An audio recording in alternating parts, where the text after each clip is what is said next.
Charges on the beat. On the spoon to get your information. To the spoon to be part of our discussion.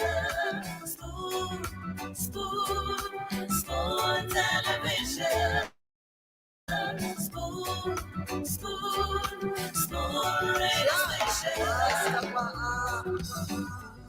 Spoon gonna tell you what is happening in Liberia. Spoon gonna tell you what is happening in Monrovia. Spoon gonna tell you what is happening in Africa. Just to spoon you will know. If the children crying for starvation, just to spoon. You want to get a news update, my brother, to spoon. You want to know what is happening, Moreover, to spoon. Politicians want to make their decision, just to spoon. You want to know what happening in the ministry, to spoon. Yeah, to spoon. Yeah, to spoon. You from Vanjama, Maryland, to spoon.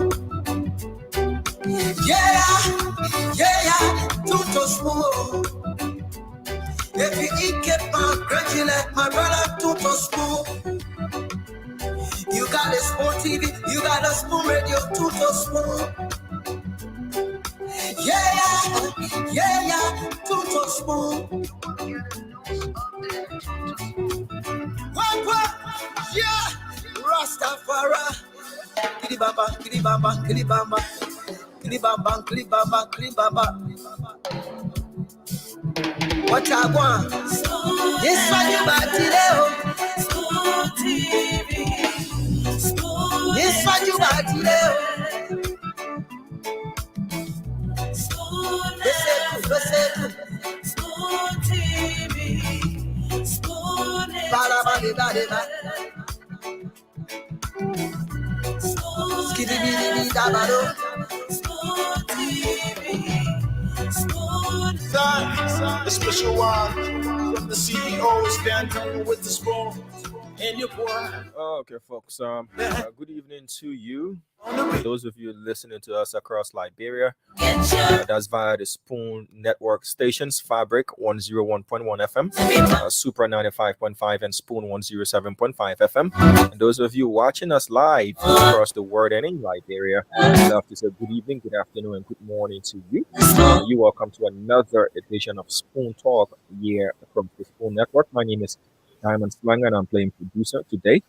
James Flummer. Good evening to you, sir. How are you doing? Yeah, good evening, Diamond. And I'm okay. How you doing too?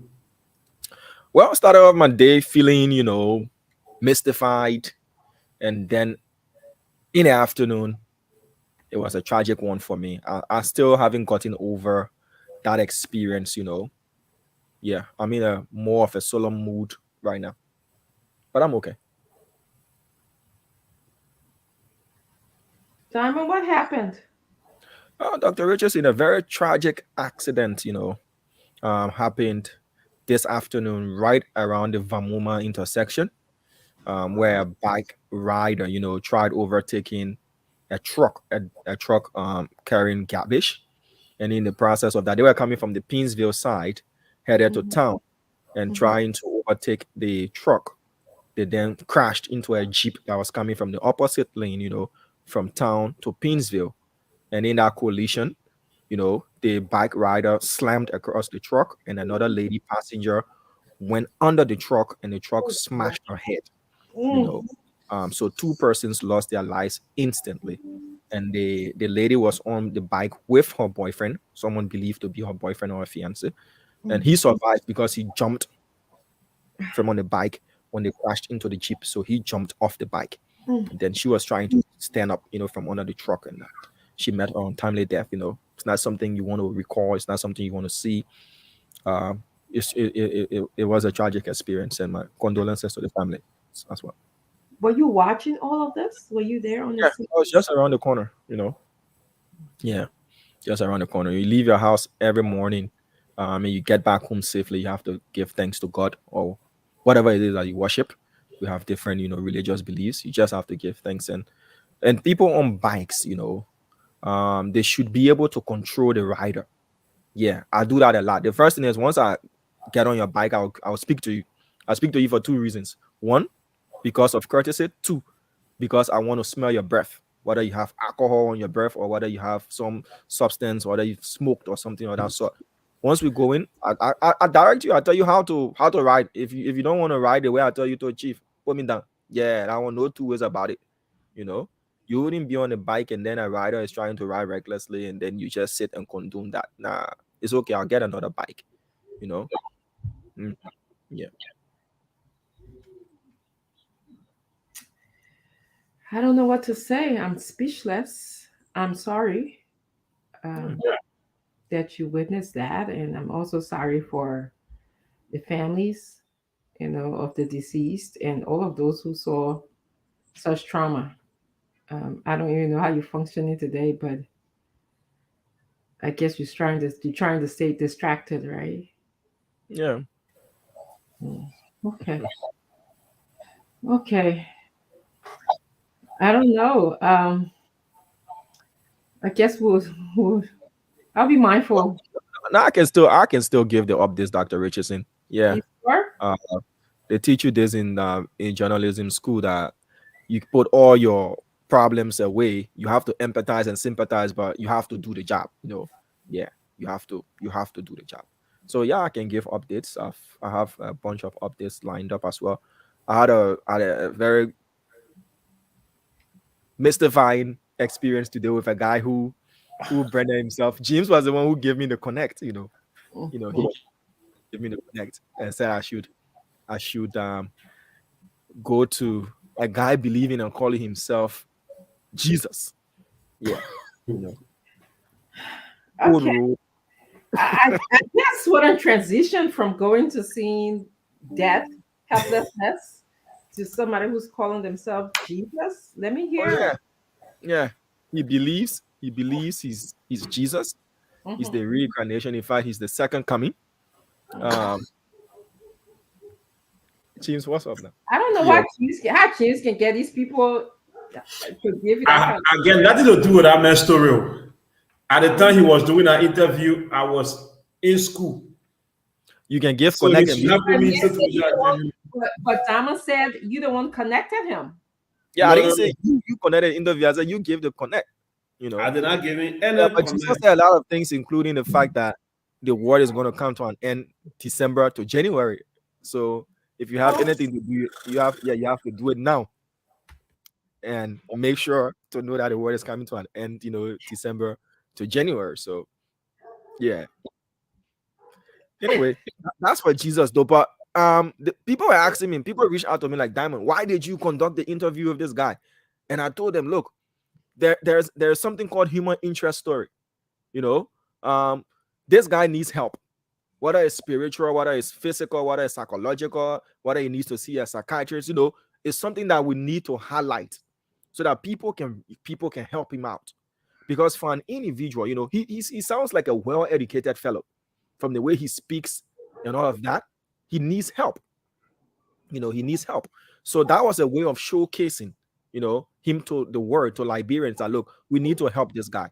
One thing I don't do, I don't say, okay, send somebody money to me. I'll allow you to pronounce your number. Those who want to help you will reach out to you and help you. But people know the guy. He was once a DJ. He went to good school and all those things. So what is it that is happening? That this guy is living in that kind of state of denial or illusion or whatever it is.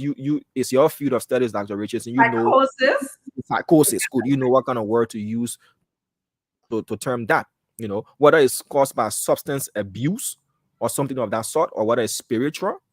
For someone to believe that he's Jesus and to say that what pained him the most was to see those Roman soldiers beating him, and all that kind of stuff. It's Oh, okay, it's serious. Yeah. okay. But So anyway, that's let me that. ask you this. Is that interview on the Spoon page? Yeah, it is. Okay, I'll check it out later. Yeah, so you can check it out, and probably you can garner some help for him and see what to do. I'll just check it out. I just, I don't want to. I don't know much about it, but it sounds interesting. Yeah, it is. Um, and yesterday again there was a tragic news. I was supposed to follow that up in District 17, Montserrado County, where a girl believed to be 11 to 12 years old was said to have committed suicide. You know, Amen. um she was seen pictured hanging from, not really hanging from the tree, because the pictures that I did see her news were on the ground. Whether somebody cut her down, stuff like that. So I decided to follow that up today, but my contact person wasn't answering the phone, so I'll make a follow up with that tomorrow.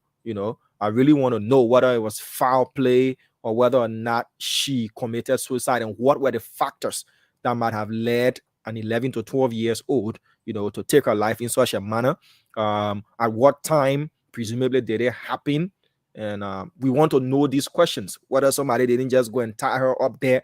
Because I got skeptical when I saw the noose around her neck. It's usually, and I'm not saying it doesn't happen though, but usually when you look at suicide pictures, especially where somebody uses a rope or as a noose, it's usually at the back. It's usually at the back, but the noose was at the front.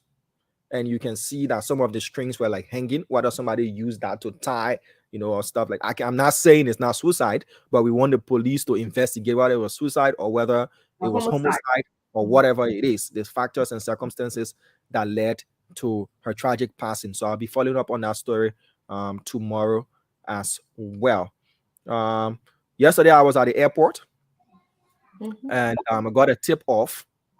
I've called this from star to sales. This young man by the name of Francis Fayette, a former player of Mighty Barrow Basketball Club. He captained the team as well. Yesterday I got a tip off that he was arrested in Ghana, along the Ghana Ivory Coast border, Elubo, and he was being extradited to Liberia on charges of theft of property, misapplication of entrusted funds. And according to the story that I gathered, he's accused of allegedly stealing 106,000 United States dollars and 1.5 million Liberian dollars.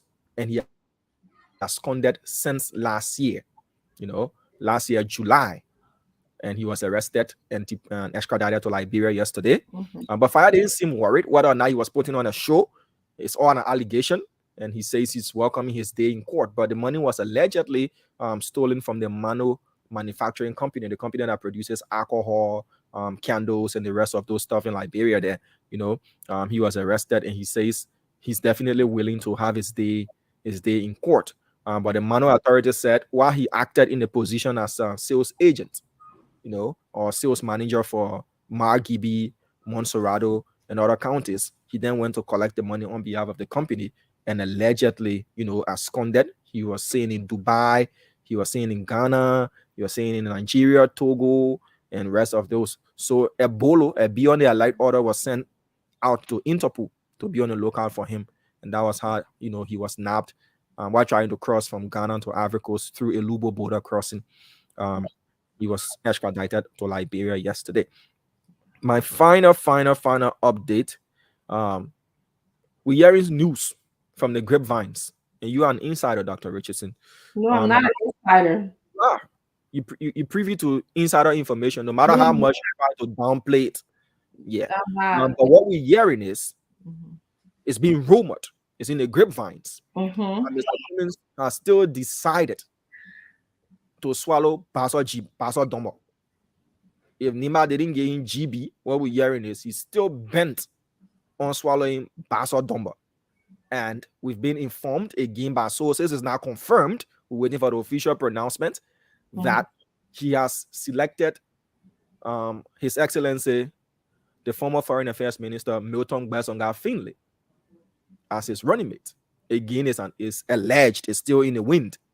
Others are saying probably It is due to the influence of Madame Sirleaf because she wanted, it was rumored again in 2017, she wanted VP Parker to have taken Mr. Finlay as his VP, which she turned down. So now, she has pushed him on to Mr. Cummings. However, that story is, we'll definitely find out who the running mate or fixer two is when Mr. Cummings then announces who his vice presidential running mate will be. So those are the stories that I have to share on the show this evening, Dr. Richardson. It's over to you. Thank you so much, Diamond. Quite interesting stories. A lot of gloomy stories, except maybe the last one that And what about that one? was about politics. Any news about the convention in Kanta this weekend? Did you guys The hear? ANC They convention? cancel. It's not canceled, James. Good day.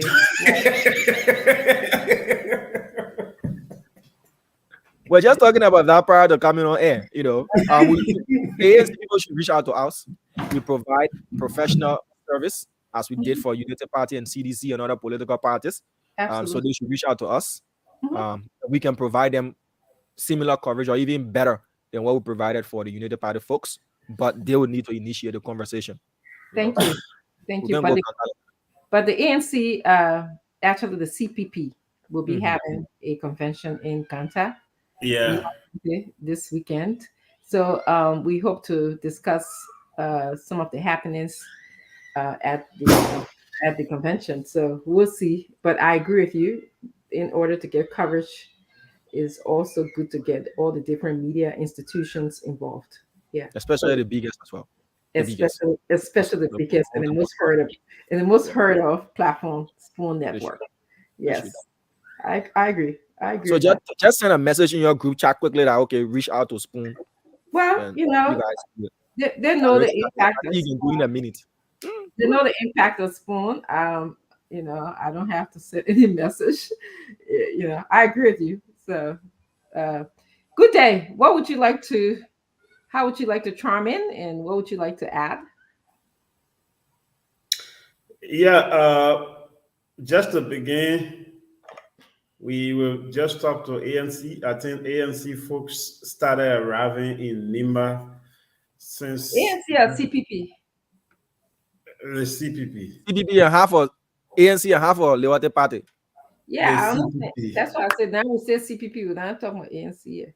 CPP. The ANC and its members started arriving in Ganta since yesterday, and today majority of them arrived, and their convention is expected to kickstart tomorrow morning.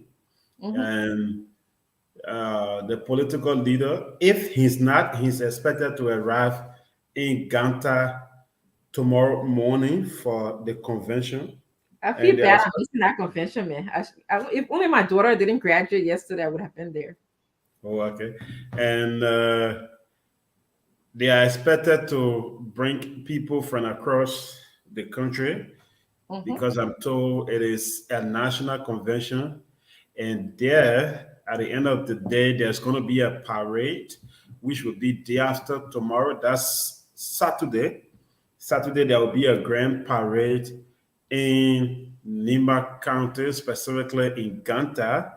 That parade will be to show strength, and that strength is to show that Nimba is not just for PYJ, but the ANC also, that is the CPP, also has a very strong hold in Nimba County. From sources close to Chairman Musa Hassan Berete, some have confirmed to me that Berete has worked over the time to make sure that there is a very huge turnout. So we are probably expecting not less than 10, I'm sorry, not less than 20 to 30,000 people to form part of that parade. I'm told they did that preparation, and people are showing up. And so we are expected to see a very beautiful parade, or a very uh, huge one from Ganta. The ANC is expected to lock down the entire Nimba County. and we will be seeing on our screen whether they will do that. And just to conclude with the information concerning Bezonga Fine, yes, some are saying, but the ANC or the CPP has put everyone in a state of dilemma where we don't know what's happening because nearly all those who they thought will make the list backed off, and now they are heta scatter until they also stop in What? Bon County. Go ahead, Salamatu. Salamatu has a question. Go ahead, Salamatu. Yeah, they also. Oh, she wants to ask me. Yeah, go No, no, ahead. no, no. Y'all had to let him finish. I was just wondering who are helter skelter. Yeah, so they are helter scatter everywhere, getting to get people to form part of them. So they had to stop in Bon County. And I also confirmed with somebody who worked with this person, the former senator of of Bon County, the former senator of Bon County, Henry Iyala. I'm told they are also talking with him. But all of these things will get finalized on Saturday, at which time Mr. Cummings will make his official announcement of his running mate or VP candidate. That will be done through his acceptance speech or his closing remark at the convention on Saturday. So by Saturday or Sunday, Liberia will know who's Cummings' running mate and whether the person is up to the task because Cummings and his team believe in accountability, they believe in transparency. So we are hoping patiently to see who's that person that they're going to pick, whether they are up to the task. And that will open a new page of political debate again in Liberia. Great. Good day. I enjoy your presentation with a few exceptions. One is nobody was backing away from Mr. Cummings. I didn't see anything in the news that somebody backed away from Mr. Cummings. And And and I, and I waited for you to finish. no, I just wanted to conclude on something. Oh, okay. So you're not done. You want to finish?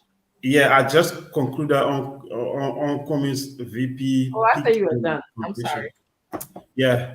So again, the 10 vehicles story.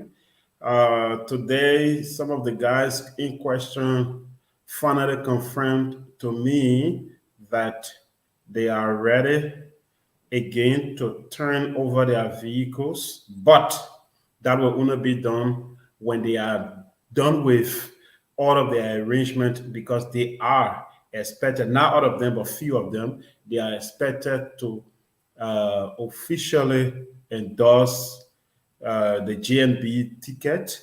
And based on that, they're going to be turning over the vehicle and to tell Liberia why they accepted the vehicles and why the vehicles were given to them. So we should be waiting for that to come on. And the former superintendent of Nimba County, I'm sorry if I'm not calling his name good. I think it's Fong Vaughn or what. I'm sorry if I missed his name.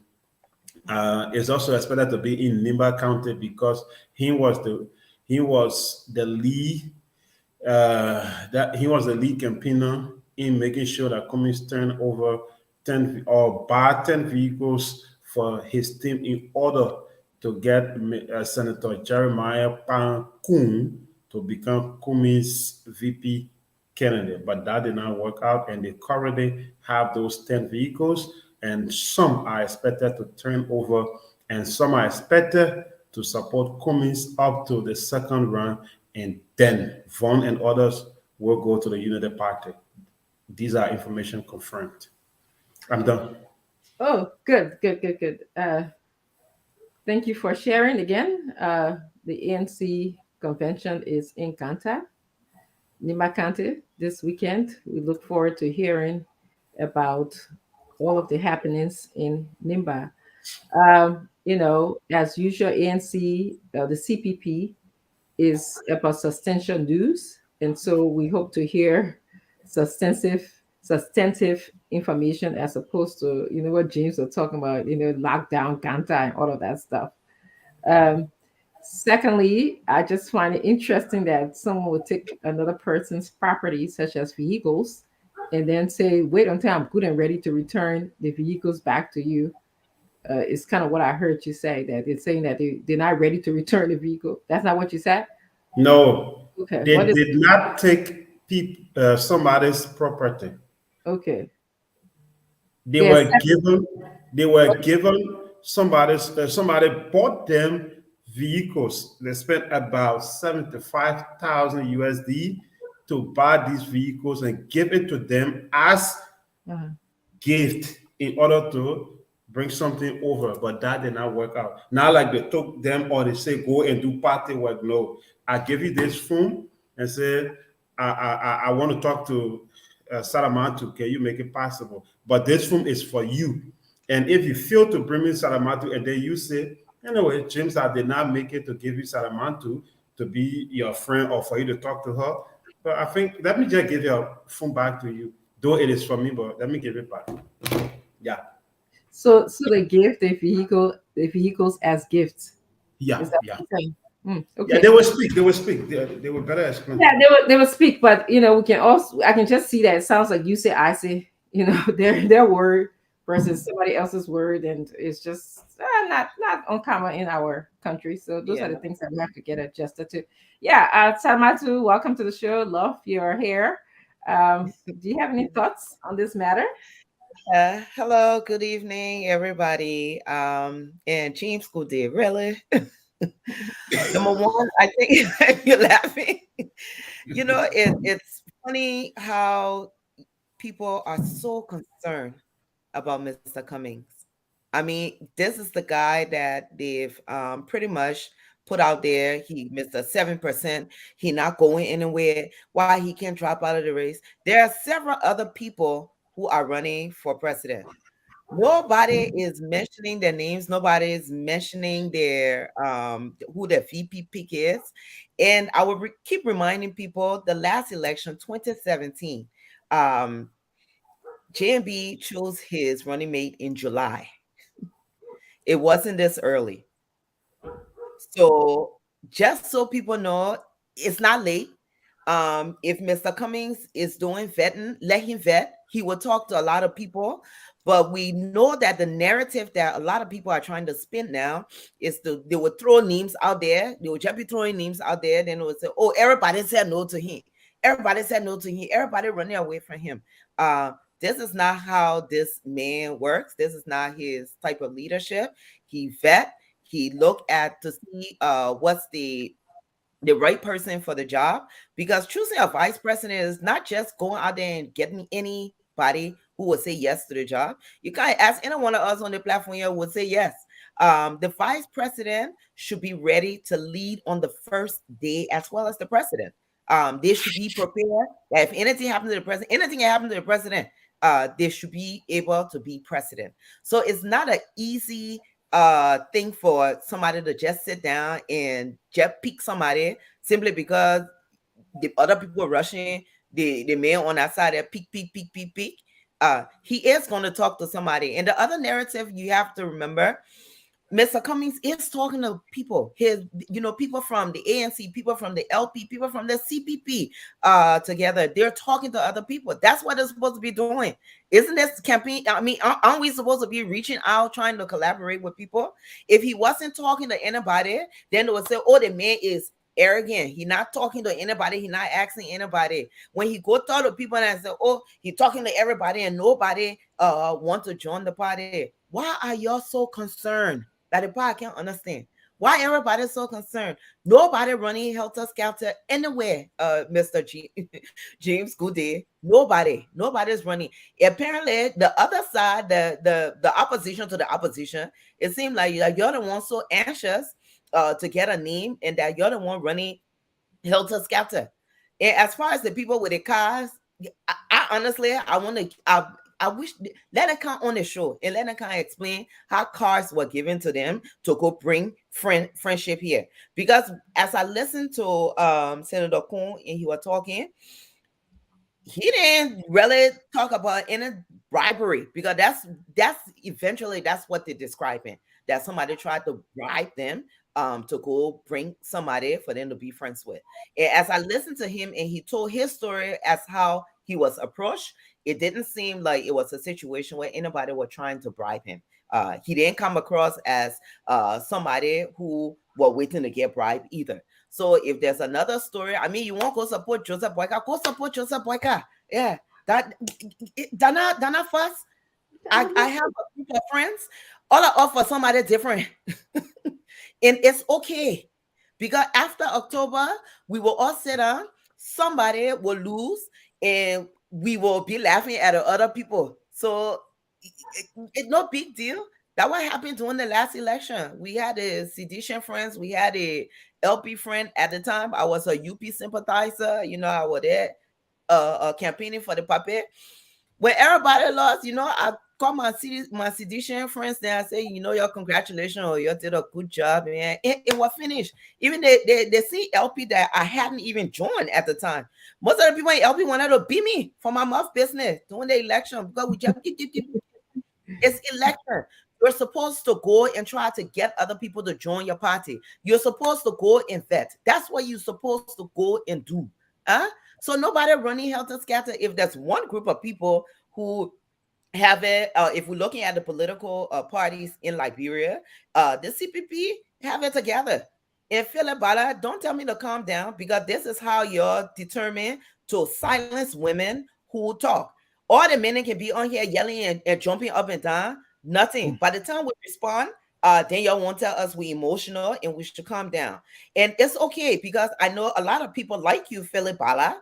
You probably grew up in a home where the man was the person who was talking all the time. So it's not common for you to see a woman responding to someone. What thing I gotta calm down for? If anybody win in the election, yeah, I will not lose sleep. I'm looking for a job. I I will be okay. All we're trying to do, everybody want the best for Liberia. We just all have a different way of going about it. Okay. So I beg you, Mr. Ba, you your household you grew up in, where the women and one talking back, I understand that's why it's easy for you to say calm down and want me to be silent. And I'm not going to respond to all the comments, because when I start talking and I keep telling you, don't let the background fool you. Yeah, we all live in Liberia. Some of us just have the opportunity and are blessed to be able to travel outside of Liberia. Some of us have the opportunity and are blessed to be able to choose to live anywhere in the world. But we live in Liberia. I live in Liberia. I still got my hand inside Liberia. That my own heart. That where I was born. Yeah, I was born inside the country. Yeah. Yeah. So don't let the background fool you. But yeah, anyway, I'm looking forward to a great show. Yeah. Yes, thank you very much, Salamatu. Can I just Hold on, guys. Could you question. please? I just wanted to buttress a little bit of what Salamatu said, because I think this will help set the pace of how our audience and how we should be responding to each other. It is no surprise that Liberia is a very sexist society.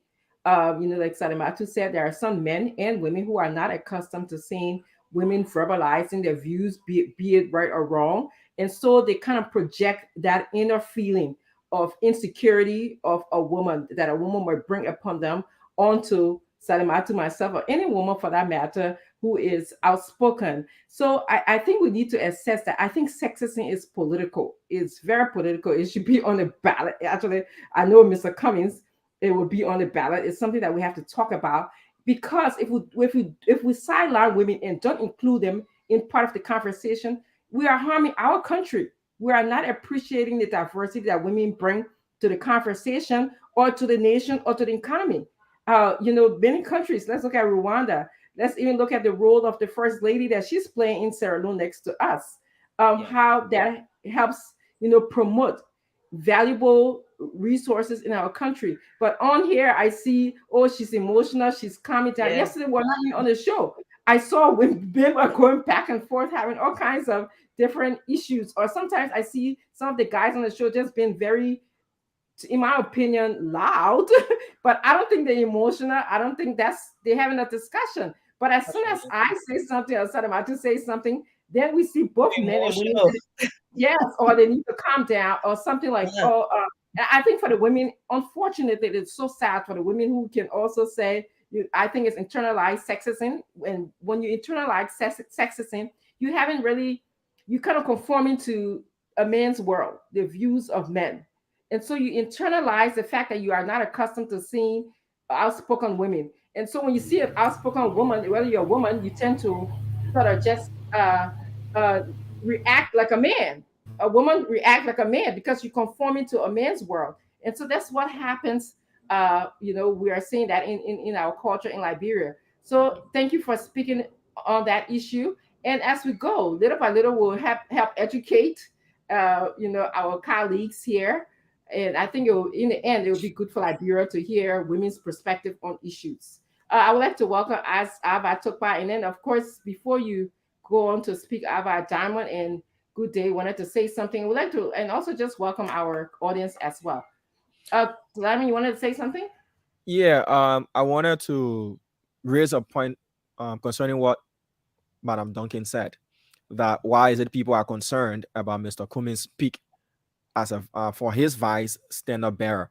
The ANC folks, like every other political party or every other Liberian, were equally concerned as to who will Mr. Bwaka pick as his running mate.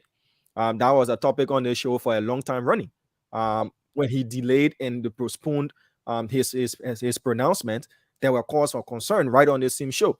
So once you're in the political race, even your opponent is looking to see what you do, because the decision that you make is going to make them to re-strategize, or it's going to make them to look for more alliances or mergers and everything. So everybody is concerned about who's the other party is speaking. So it's not only peculiar to the ANC and Mr. Cummings' case. When it was UP's turn, we were all looking to see. When it was, we all knew CDC's vice running mate. We knew that it was going to be Madam Taylor, Howard Taylor. Yeah. When it comes to these two parties, the CPP and the UP, everybody wants to know what's on. The UP is done. So now it's ANC. Everybody's looking at the ANC. Whoever putting the comments up, can you just put it down to have this discussion, because I think it's distracting to me. I would appreciate. I want to hear what the audience are saying, but if you can just put it down and so I'm going to respond to Diamond if it's okay, and then Diamond. My statement wasn't that everybody should be concerned to strategize. My statement was meant to say, if this man is not an issue for you, you have downplayed him being in the election, Mr. 7%. He not going anywhere. He need to leave. Why is it out of all the other candidates, why are you so concerned about his VPP?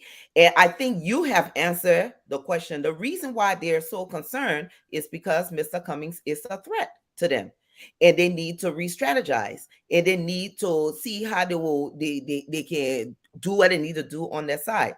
Nobody, Magdala Cooper is running for president, isn't she? Nobody has made her VPP an issue. We have Councillor Gonglo, who is running for president. Nobody has made his VPP an issue. We have Dr. Manuba, who is running for president. Nobody has made his VPP an issue. But everybody has made just Alex Cummings VPP an issue. And the point I was trying to make is, if people were talking about all the other VPP, it's fair game. Yeah, we understand. But you will only focus on somebody that you feel threatening. Maybe Mr. Cummings is not even maybe he is threatening to them. Because if he wasn't, you can't be sinking on a one side of your mouth. You saying, "Oh, the man at Mr. 7%, he ain't got no way of winning. He needs to leave." And then on the other hand, you be so concerned about who he picking for VP because you need to strategize. It can be both. You take one. You either say, you know what, the man is a non-factor. I'm not gonna worry. If he won't pick Mr. Johnson from wherever he can pick it, that's not our issue. We're gonna focus on who our target is. Then that makes sense. But if you're saying that, hey, you're very concerned, you're talking about it, that James Goodday has said he let all the people running helter scatter. I don't understand who the people that are running helter scatter. To be running helter scatter, I mean, what you just let it, you all over the place. That what it making it seem. They will be throwing names out there, and the people who are throwing names out there, they're not even part of CPP. They're just throwing names. Liberia is a small country. Yeah, we know what they're doing. Maybe that most of y'all on here don't know what they're doing. These people have been in the political arena for years. They are very strategic. They're throwing names out there because they know they're speaking to a very gullible group of people that are paying attention to somebody that they feel very threatening against. So they will keep throwing the names out there and say, oh, the person said no. Oh, the person said no. Look at everybody saying no to him. Everybody saying no. It's an illusion. But you know what? If you make you feel good, you'll thank you. You'll thank you. Because now you know for sure that you're scared of Mr. Cummings. That you're scared of him.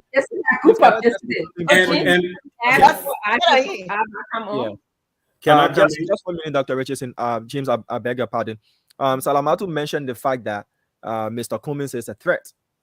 Taking 7% from 50 plus 1 is a substantial number. It has an effect on everybody else that is running.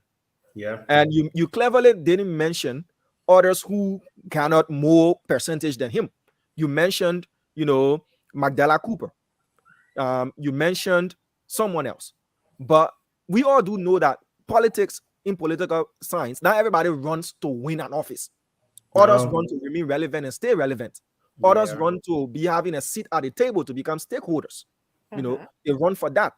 When it comes to coming to put mergers and alliances together to give their support to you during the second round, because they're the stakeholders in that election, the political actors, they have a say at the table. So there are certain people who we know from the numbers that even if it takes a miracle, it's only going to take a miracle to make them to get to that stage. Mr. Cummings had 7% the last time. Mr. Cummings and his supporters have been pushing him that he is a factor. Yeah. So whether or not we look at the 7% from 2017, whether the number is not going to remain constant, is either going to be increased or it's going to decrease. Yes, exactly. But the fact that Mr. Cummings has been positioned as a formidable candidate and a threat, everybody wants to know who his running mate is. Whether his running mate is going to add to him or is going to subtract from him. And ANC people themselves have been they play equal concern to Joseph Boaka's case. You said many ANC people said Joseph Boaka is not a factor. Everybody on here, not going to be a suitable candidate for the presidency. All of those things. If you knew that he wasn't or he isn't a factor, why were you so concerned about who he's going to pick as well? So the concern is who is Madam Duncan.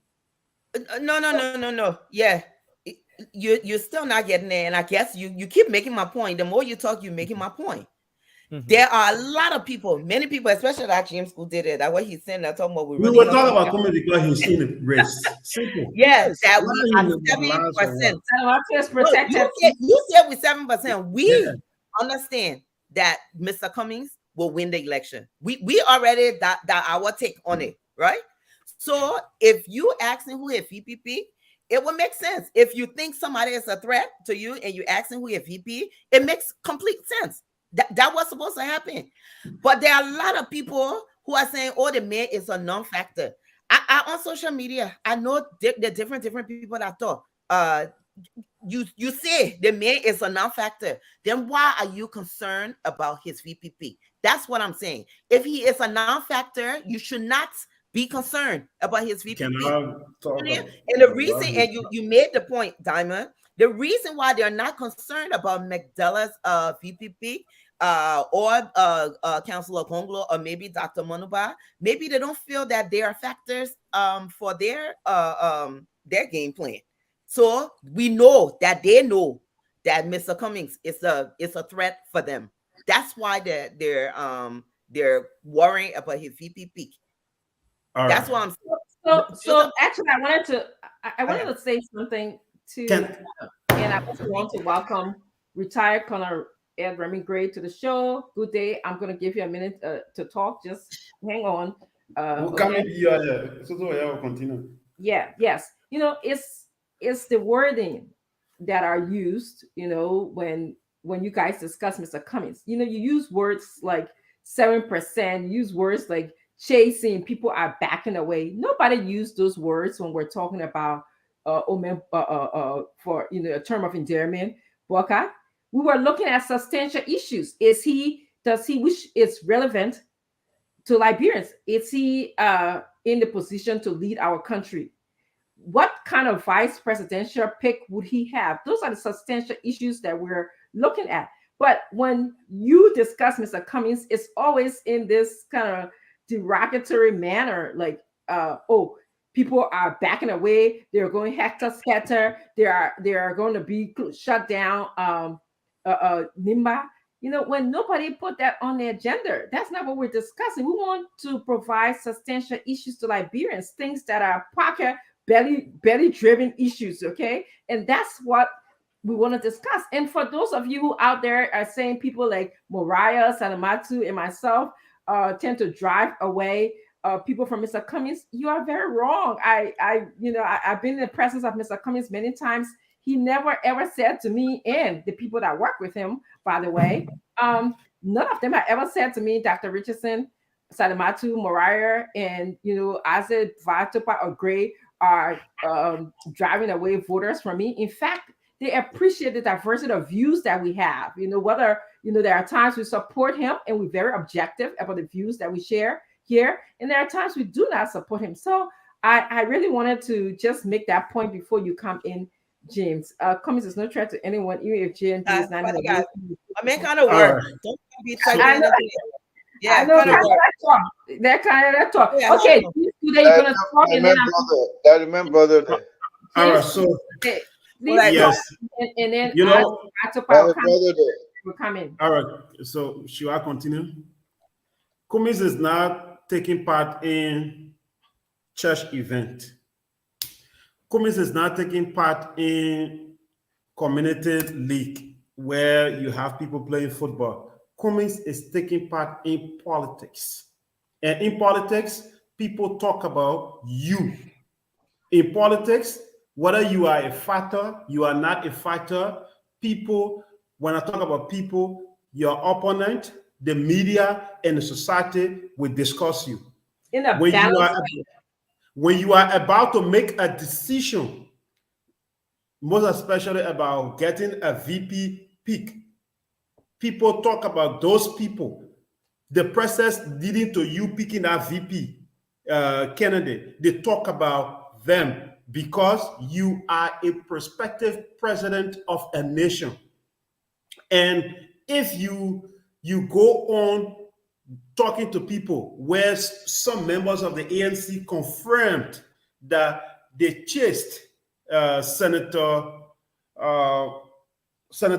Lawrence. They chased Senator Lawrence, but at the end of the day, she turned it down. I mean, Josh Wisner confirmed that. He did not use the word chase. Hello. In news, you don't tell the person which word to use. We use adjectives. We use adjectives to. That's not the same adjective. That's not what you said. You can use. It is very responsible. No, it is very responsible to say chased. You are pulling the audience when you're running after somebody to come on your team. No, when you are repeating what somebody said, you don't do that. Yeah. Hello. If you I'm no way, you said I'm quoting George word for word. Yeah, when you said the man said, yeah, James, when you say the man said, that's what you're doing. Like you tell me something. Yeah, you say, okay, Diamond said I should take the bread from you. I already get I go to somebody and I say, oh, James said, Majesty, the bread. He's not going to protect you once Salamatu is talking. She's not going to protect you. I am. You see, the man said, Chase, you don't repeat. Okay, the pursuit cannot continue. Warrant. Wait, just hold on. We can't talk at the same time. Maybe but you guys are not being fair to me now. No. This is against men. This is against men. It's sexist. Men. Yeah, it's sexist. Men are talking and you are disrupting them. Yeah, it's sexist. You're right. Go Yeah. ahead. Actually, she was just providing a correction to you, and I think it was okay because sometimes when I'm talking, I was just speaking when Diamond was speaking. When you all of a sudden interrupt me to add another story when I thought you were in, and I just said, "Okay, James, go ahead." I said, "I'm sorry." I actually apologized to you to make a point to you, right? Okay, go ahead. Wasn't that the story here? So Salamati was trying to correct you that you said that Wisners used the word that we were chasing. I did not say he used the word. I did not Okay, say. we'll play the tape over. We'll play the tape over. I'm saying was not confirmed that ANC or the CPP chased Yombly. I'm not saying he used the word, but Emile went after Yombly. But at the end of the day, she did not go their way. So in rephrasing what he said, in order to get the audience, what happened if you say somebody chases another individual to go to their side, it means they are doing everything possible to get that person on their team. Chase is not really about you just doing something.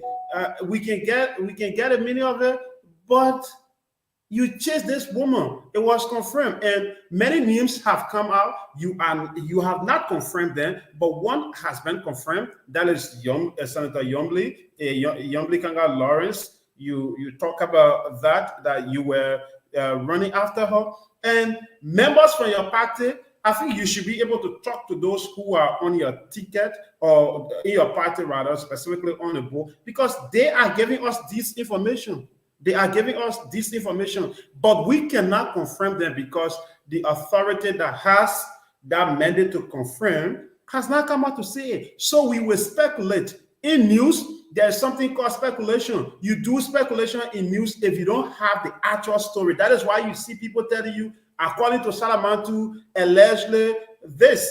When you hear that in news, or you hear news presenter telling you that, just know that that story is not confirm. That story, that particular person who's saying it cannot independently confirm what they are saying is true or not. They are just speculating. They say that person saying allegedly Mr. Cummings is chasing Yombly. Allegedly Mr. Cummings is chasing James Gooding Flomo. That gossip, James cannot confirm that it is happening. And Cummings is running to be president of our country for God's sake. We will talk about him today. And even if Cummings is working, let me tell you something.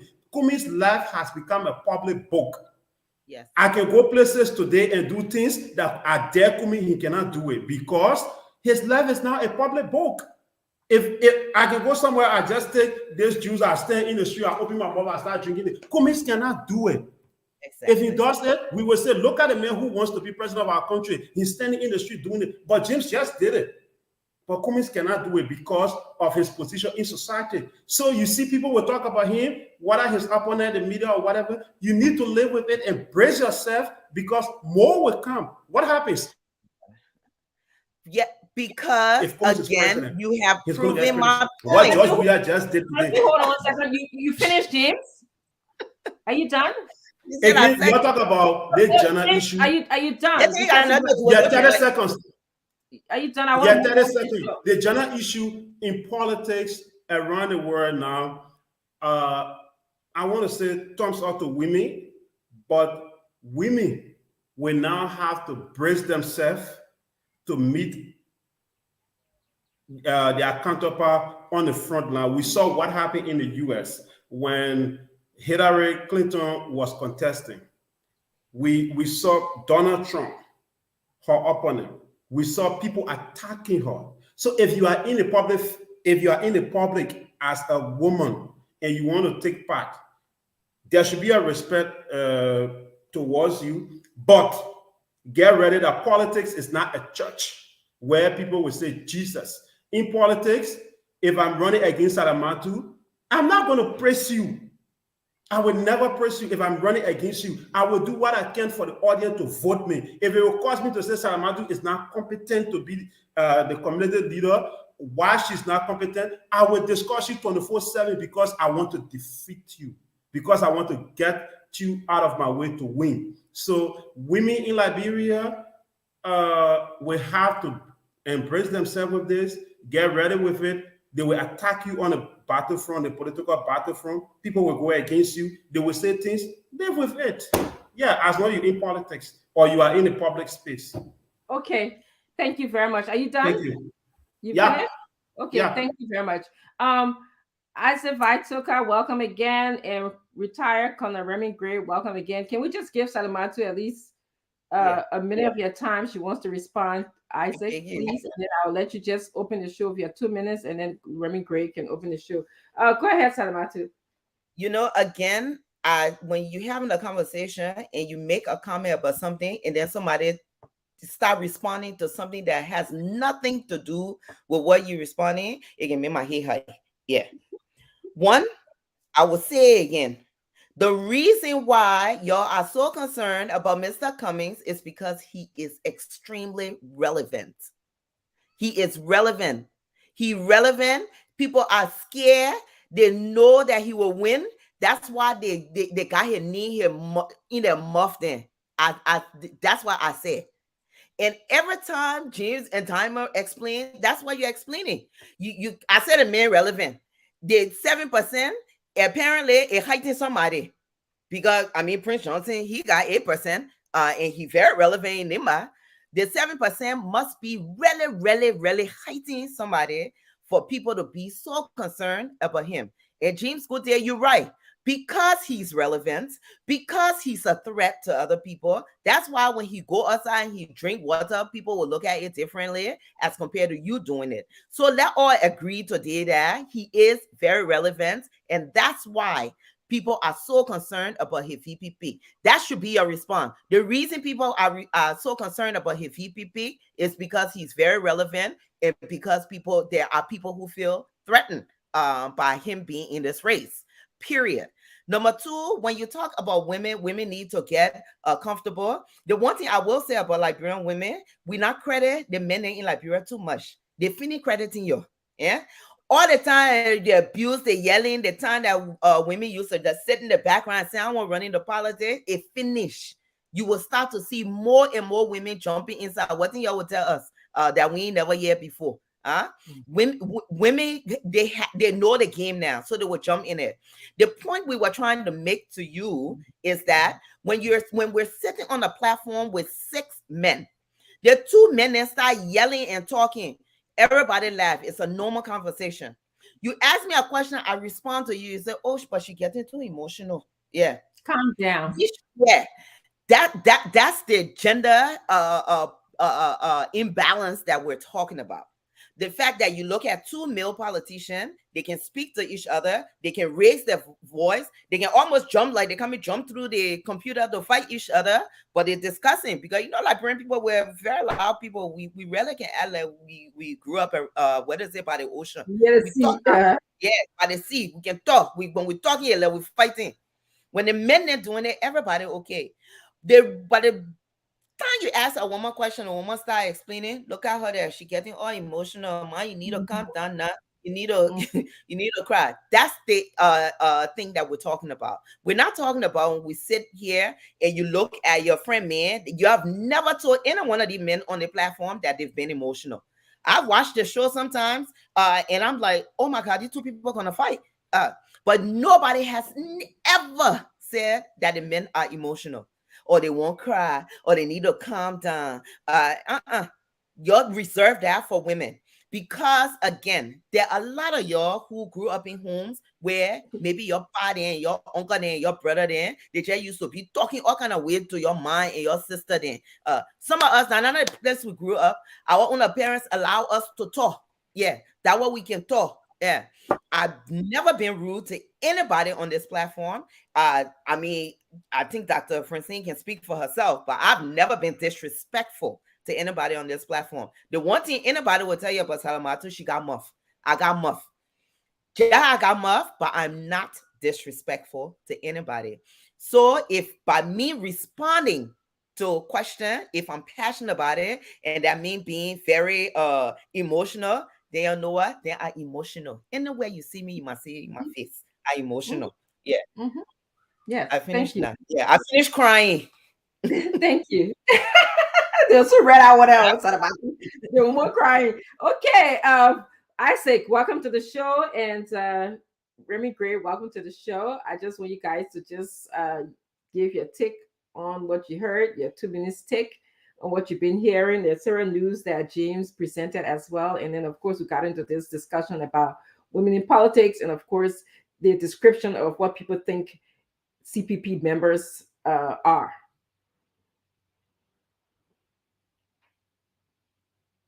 I said, we're not hearing you.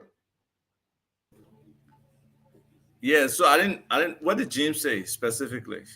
Oh, well, he was talking about, describing ANC convention in, I believe, in a not so pleasant way as compared to when we describe other candidates and other That's what you conventions. see, making it different. The Yeah. men say we confused with Germany while we're here. Yeah, we Okay, know the first thing James can pronounce helter skelter. He say helter scatter. It's helter skelter. For all the people listening out there, please, helter skelter, not helter scatter. But James is entitled to his opinion, though. I don't see why ANC people, CPP people get upset when people say stuff. We are in a democracy. It's freedom of speech. They can choose to use any adjective, any adverb to describe us or our actions. Yeah, you're excused the expression, but I tell police officer F you. I can tell Donald Trump, you're a Watch our stupid, platform here, watch it, yeah. you're a stupid idiot. I can even tell Joe Biden the same thing. So I feel there are just too many people on edge. I don't know whether it's a symptom of the effect of post-traumatic stress disorder in general, or it's something else. But for us, most Liberians, period, we are very sensitive. It's okay for us to cuss somebody or say something negative to them, but by the time they say one thing to us, we blow up, we act upset and stuff. For me, they can keep talking about Mr. Cummings every day, and they say they know him. Well, you know somebody, but you're talking about them to me. I mean, you know them.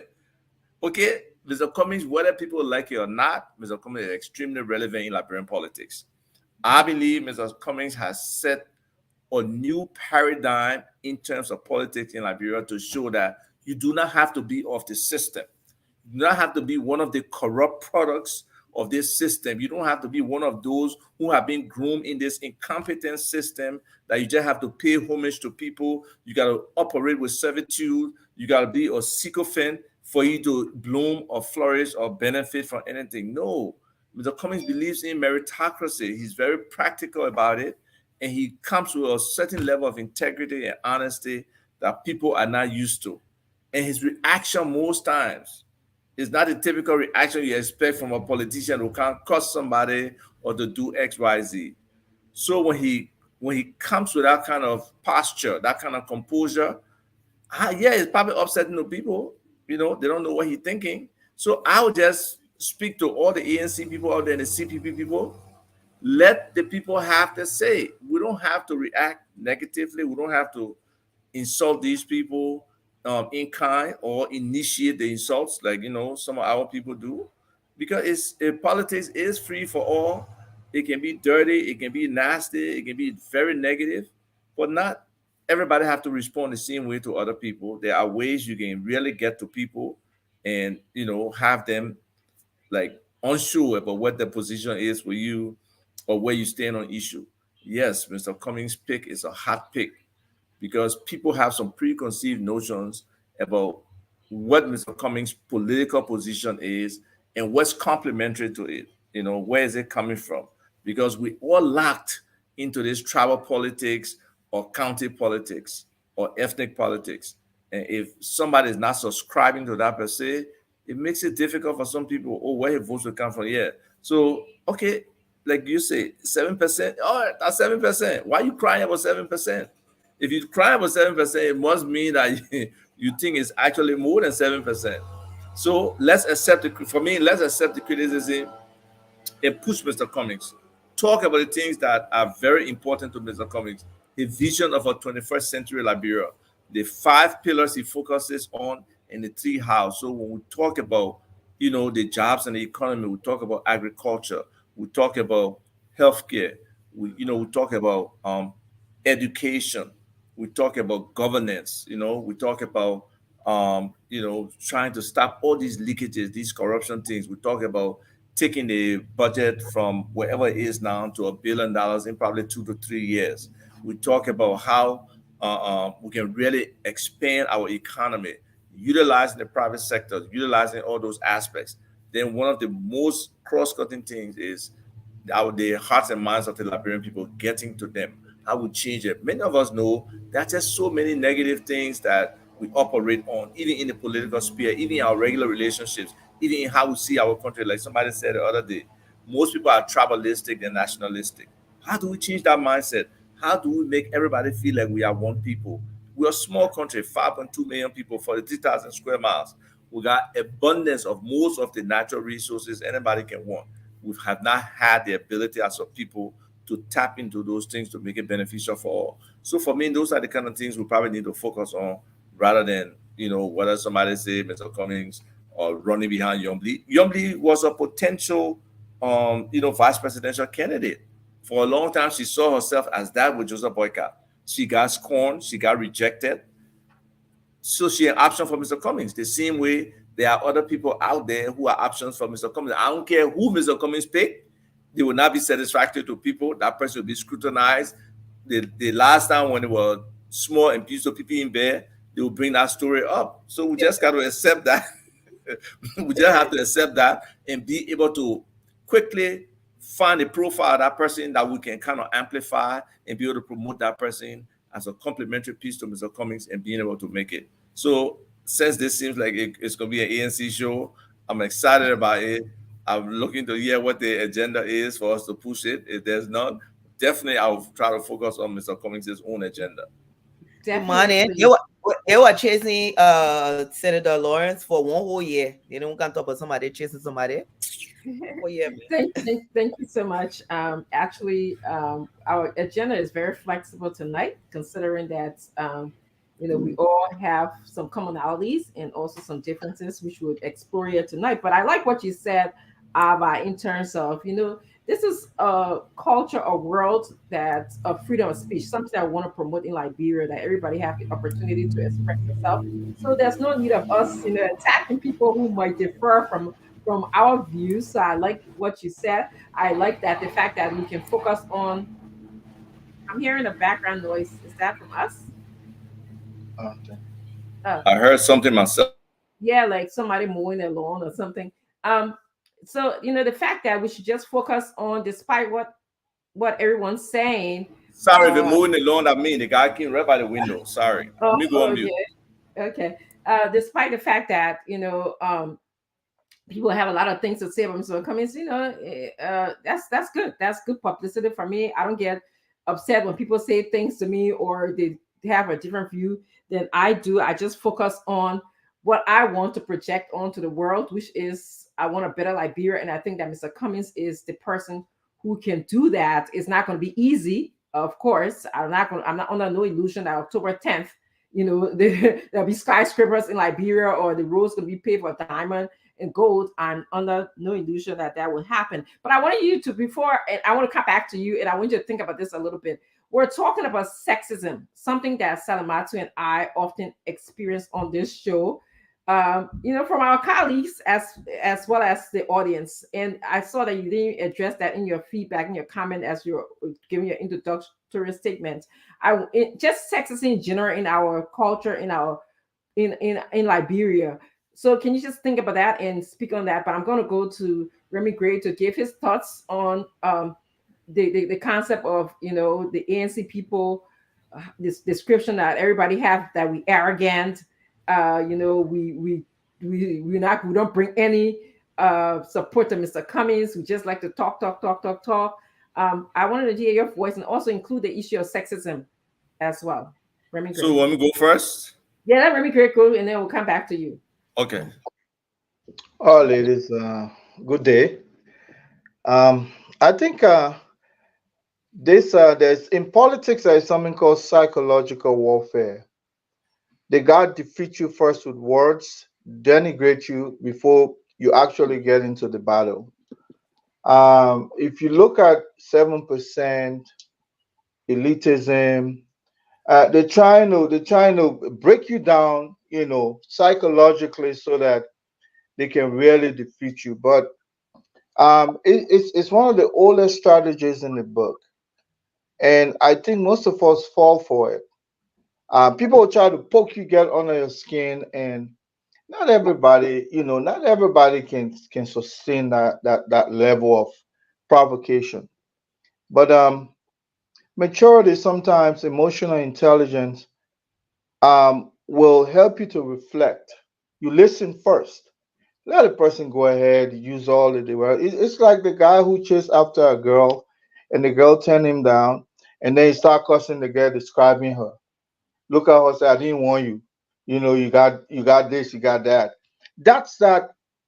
That's that way. If you look, people who are significant in our politics are the ones that get discussed quite a bit.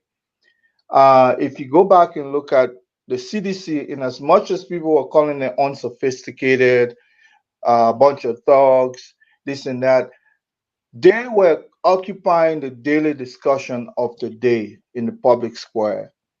And that did not dissuade them until they won elections. So the guy who stand to take your priceless possession from you is the particular guy you're going to be focused on.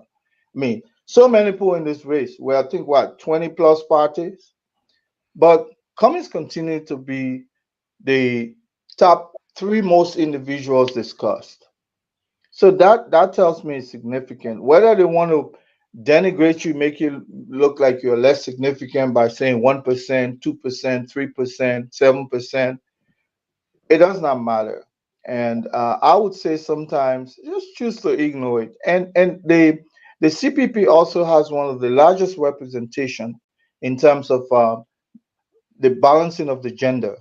There are more ladies in the CPP pushing the ANC or CPP agenda than most of the other parties, because the other parties have branded themselves as defender of women interests, but then they're more patriarchal. In other words, it's a men's world. You ladies be in the back. But the ANC they're coming with everything strange in terms of representation. More women out here pushing the agenda.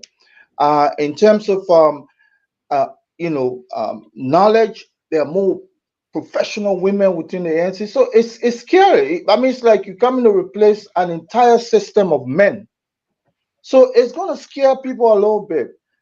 They will push the popular, the angry black woman, those kinds of things, just to make you, oh, look at her there, she arrogant, she rude. Remember when Mariah was here? I mean, that was it. By the end of the day, they will recuse in their little corner and say, oh my God, that girl, that woman is sophisticated. So you have to be able to accept the fact that when they preach that negative tone, just make yourself to hear like it's a good vibe they're trying to push through, because you know what, if no one pays attention to you, something is wrong with you. But a lot of attention is being is being placed on the ANC. And even the other day, for the last many days, we've been discussing unity party. We had the rescue tool, quote unquote, here. I mean, nobody made comment about it's a UP party show. Nobody. But the moment they see certain individual and then they start branding us, that's the Liberian politics. I would tell you, in terms of women development, or the endurance in our politics, I think women are coming up. And but let's not forget also that women is a protected class. You can't just say anything to womanhood. You have to, because they are still a protected class. It's like children. But when they say children, they also say women and children.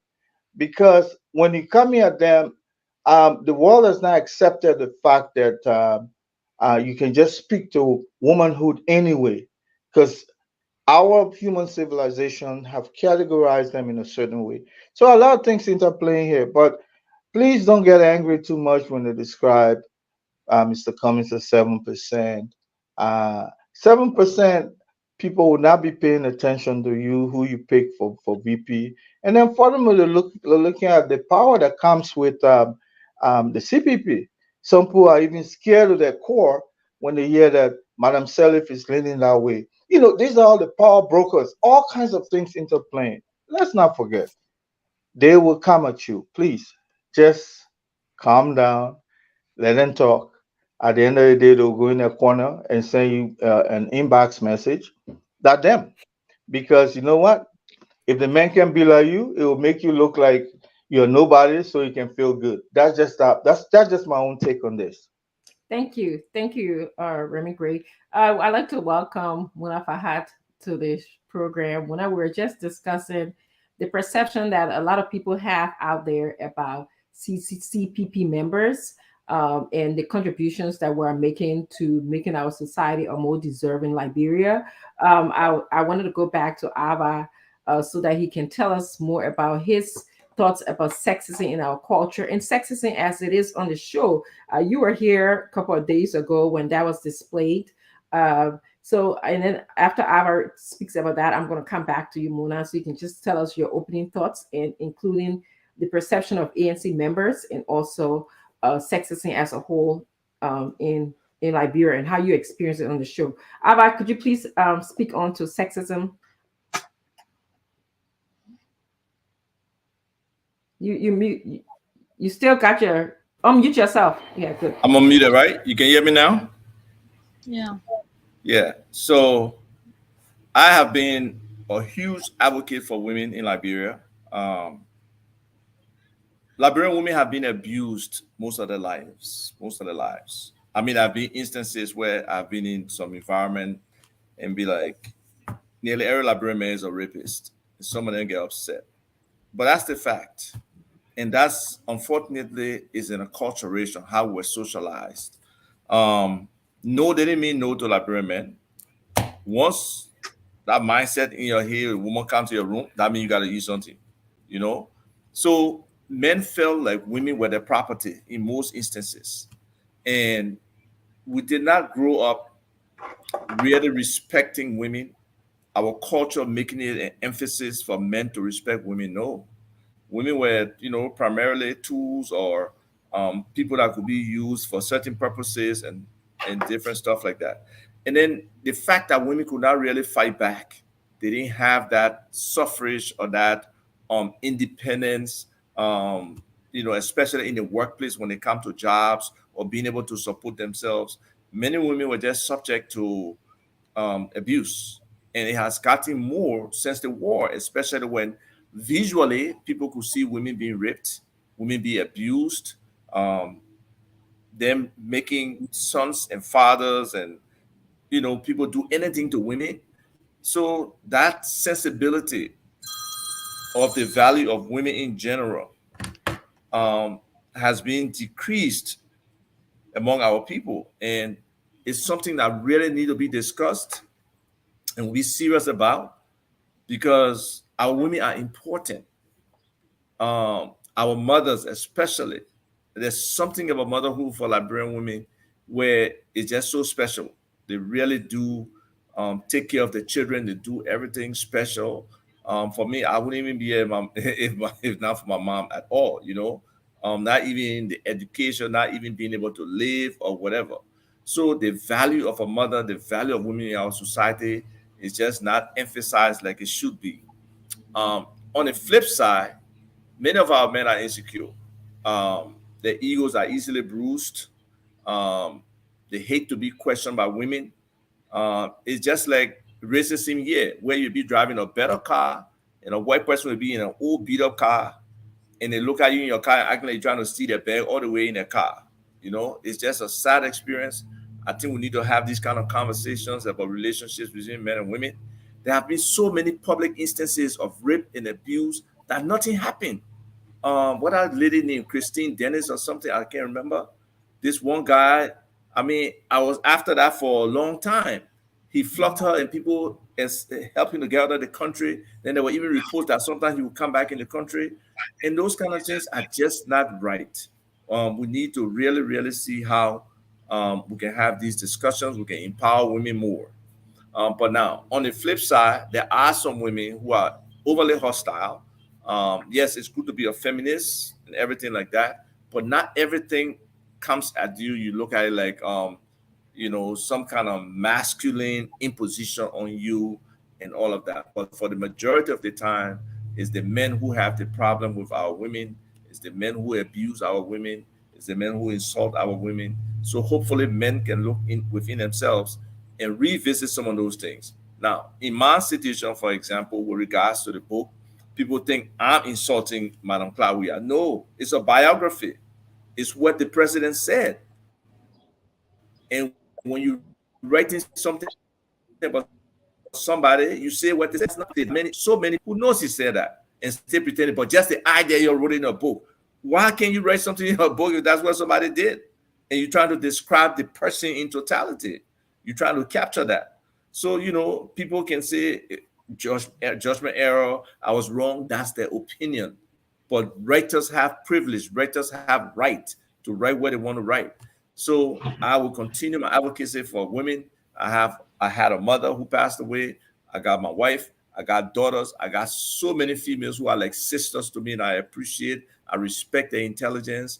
And folks, don't whether you believe it or not, our women are extremely intelligent. Our women are very smart.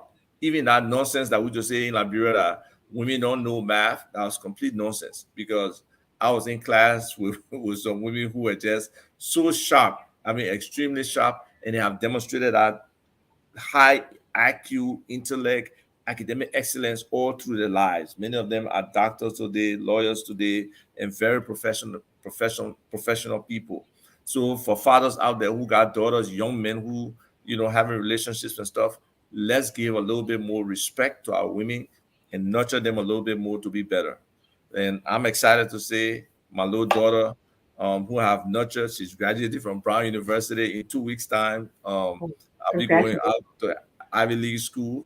And it's just impressive what our young women can do. Even if we make the comparison here in the US and compare the paths of young men and young women in America, the women are more successful because they have that diligence, they have that ability to focus that many of the young men don't have. They just want to jump in things and be in a hustle. So, to a large extent, I applaud our women. Liberian women are extremely strong. They are very helpful, especially organizations and getting them to move forward. That's why I hail the ANC women. I think one of them, I don't call it enemy, but one of them, yeah, I try to ask her not to be as abrasive, against other people. People will say negative things about ANC. So what? We don't have to capture everything. We don't have to capture everything against the CPP. Let's be able to have thick skin, accept some of the shots they gave us, and be able to just push Mr. Cummings' agenda. If we focus on Mr. Cummings' vision of a 21st century Liberia, we focus on jobs in the economy and what he can do with the economy. We'll focus on the infrastructure potential that we have. We focus on the healthcare vision he has, the education vision he has, and be able to say, look, this is what Mr. Cummings said. Since this is an ANC show, we can have that show today. Then we talk about, Absolutely. yes, we can, Absolutely. I just want to give Mona the opportunity to speak. And I think that, all of us here, again, I believe, share a wide commonality. So let's speak about Mr. Cummings and the things that you are talking about. You said that he's not off the system. Off the system is the word that you use. You also said that he believes in meritocracy in our country. You also said that he's an atypical politician. A lot of people expect him to behave a certain way, and he does. I think you and can agree, and so I have to say that to a certain extent.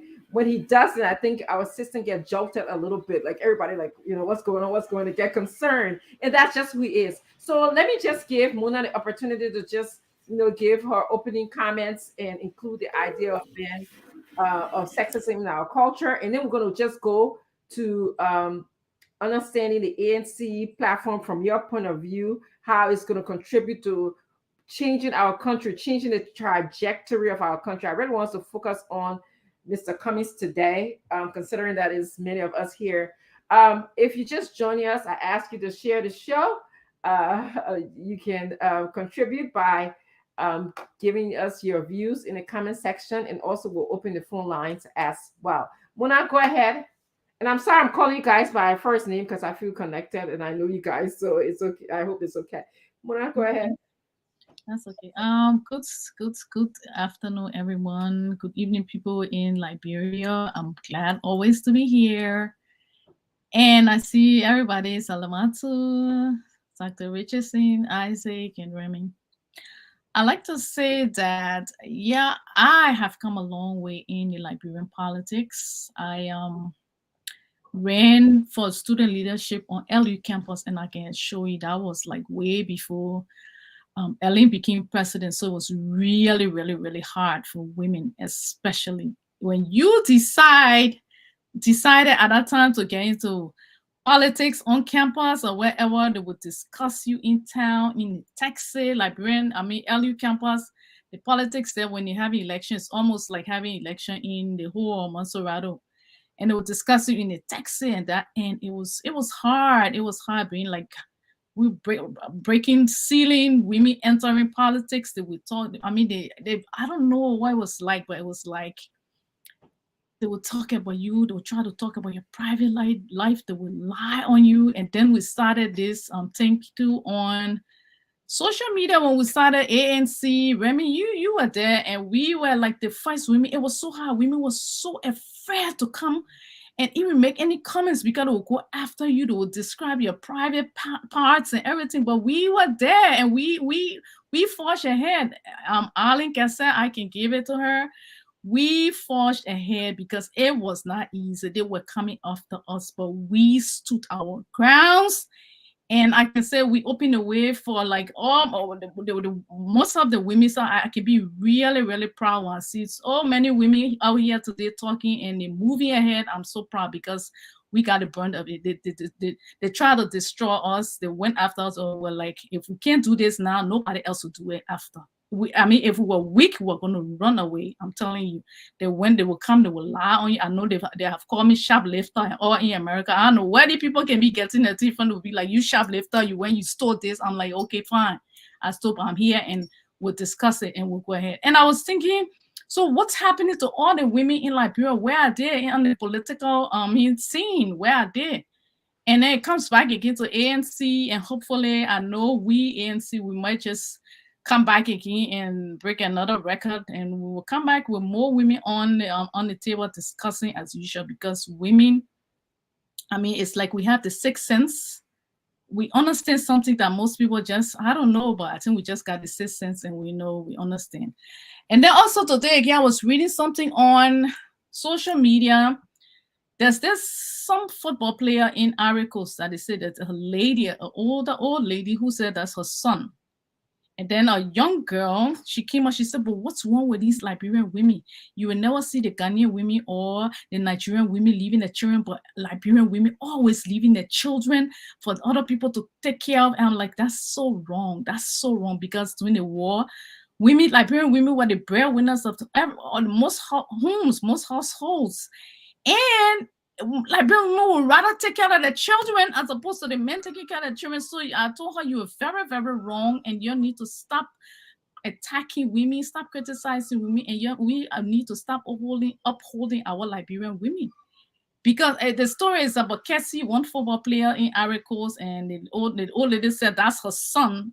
I'm saying, why somebody can come and do the DNA. If that's her son, that's her son. You know what I mean? But stop criticizing Liberian women and bashing them, because Liberian women, like Isaac said, we've come a long way because we've never had nobody to protect us. It's always been the men's world, and it's just recently that Liberian women are coming in. Like he said, Liberian women, they all what the word, they're smart. I was in class.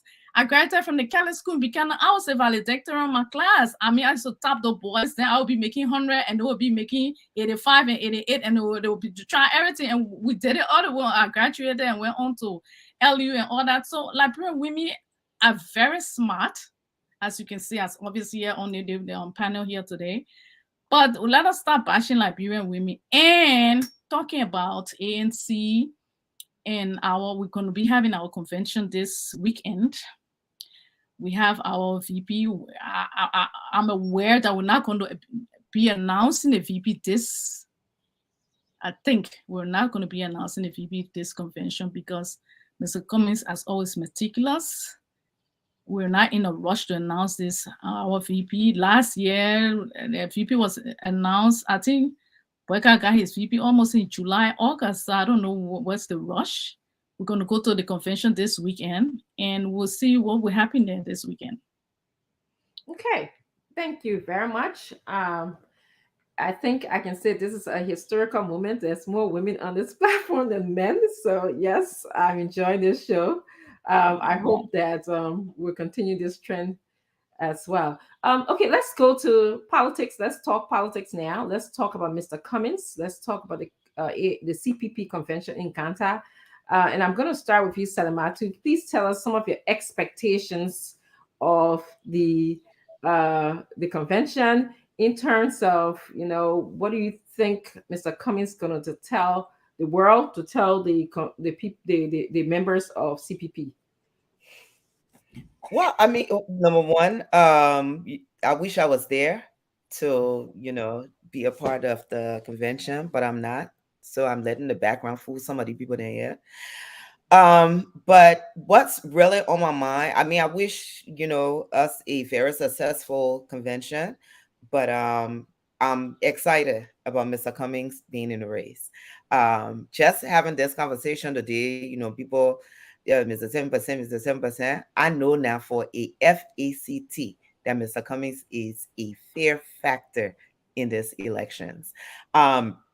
And I want to kind of piggyback on something you were talking about, the perception of the CPP or the ANC people. One, Mr. Cummings is the underdog in this race. He's the underdog.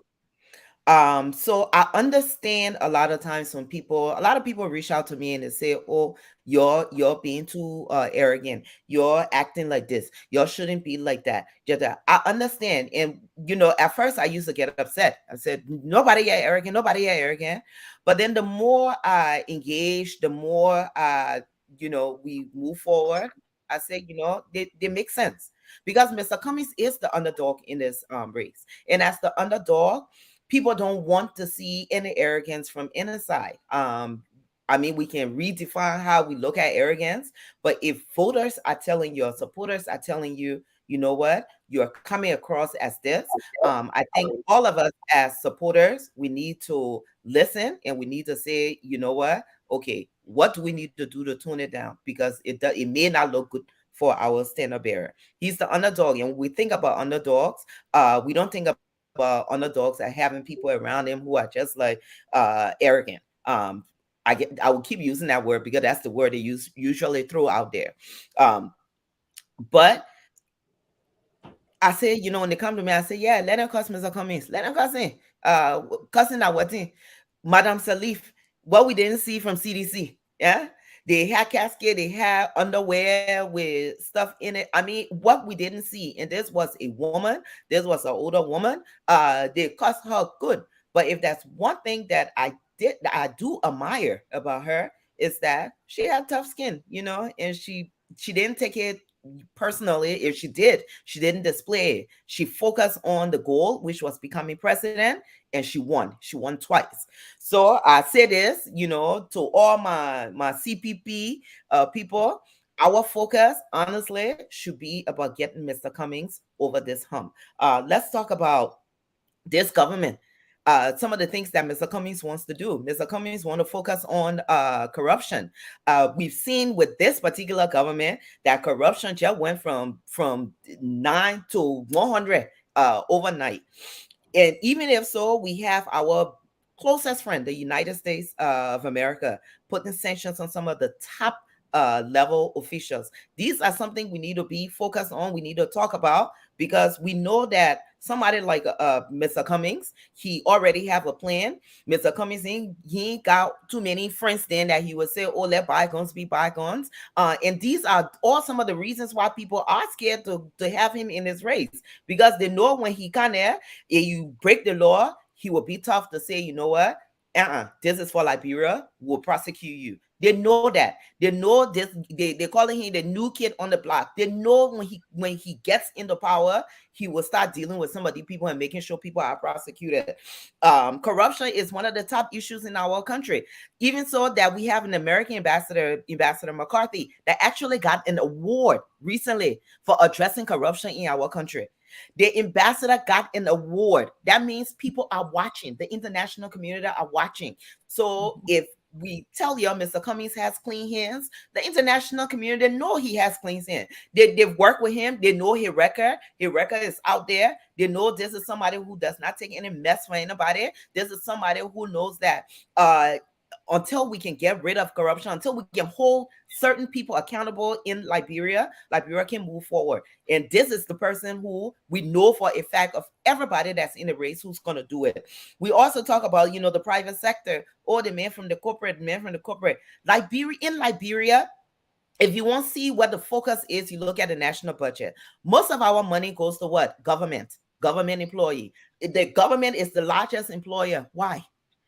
Anywhere in the world that's functioning is civil society that's actually functioning the way it's supposed to be functioning, where they have a middle class economy. The government is not the largest employer. It's the private sector. Who in the race here that can actually come sit down, bring a plan to say, you know what, we need to revive the private sector. We need to focus on our MSME. I work with a lot of young women that do business. That's what my passion is, because during Ebola, when I was there, I saw that a lot of the large companies left Liberia. Liberia is very dependent on the large companies, Texas, it was so forth. A lot of the large companies left Liberia. Who was left there? What market women? Other thing we're talking, the market women. I work with those women. I worked with those men when I was at Payne Specific Corporation. I worked with them when I was at the Chamber of Commerce. Okay. And you want to talk about resilient? Those women are resilient. Let's talk about the micro and small businesses that not even looking for any kind of handout. They're looking to be able to be in an environment where they can actually thrive. They're just looking for government to make the community, the environment, okay for them to work. They're working, they're surviving. There's a lot of small businesses that I met when I first moved back to Liberia. And you're looking at more than 10 years later, I've seen where they've come. And they've actually struggled on their own. Who understands the private sector better in this entire race than Mr. Cummings? We need to stop doing things the same way. Our market women, I know some of you are listening. I will say this: the money that your government's supposed to be taking to make sure you got good marketplace, and make sure the school right next to your marketplace, and make sure the clinic right next to your marketplace, they're not chop all. They're building their BP houses. They're building the farm road there. They're building the major road. They're building the side road and I go to the house. The money that is supposed to take and build your marketplace and build a little school next to your marketplace so your children can go to school, your health there. They're not the thing they're doing with the money. They're eating it. They now chop it so much that they, even our big brother America, now put sanction on somebody, now get award for talking about corruption in Liberia. So I said, as we go into the polls again this October, we need to be thinking about some of the key issues. Corruption. Who will be able to hold people accountable? We ain't got to hold everybody accountable. You just got to hold a couple of people accountable to start the ball rolling. Who will be able to hold accountable to make the ground an even playing field for people to be able to thrive and move about? Who will be able to revive the private sector? The only one person I can think about, that Mr. Cummings.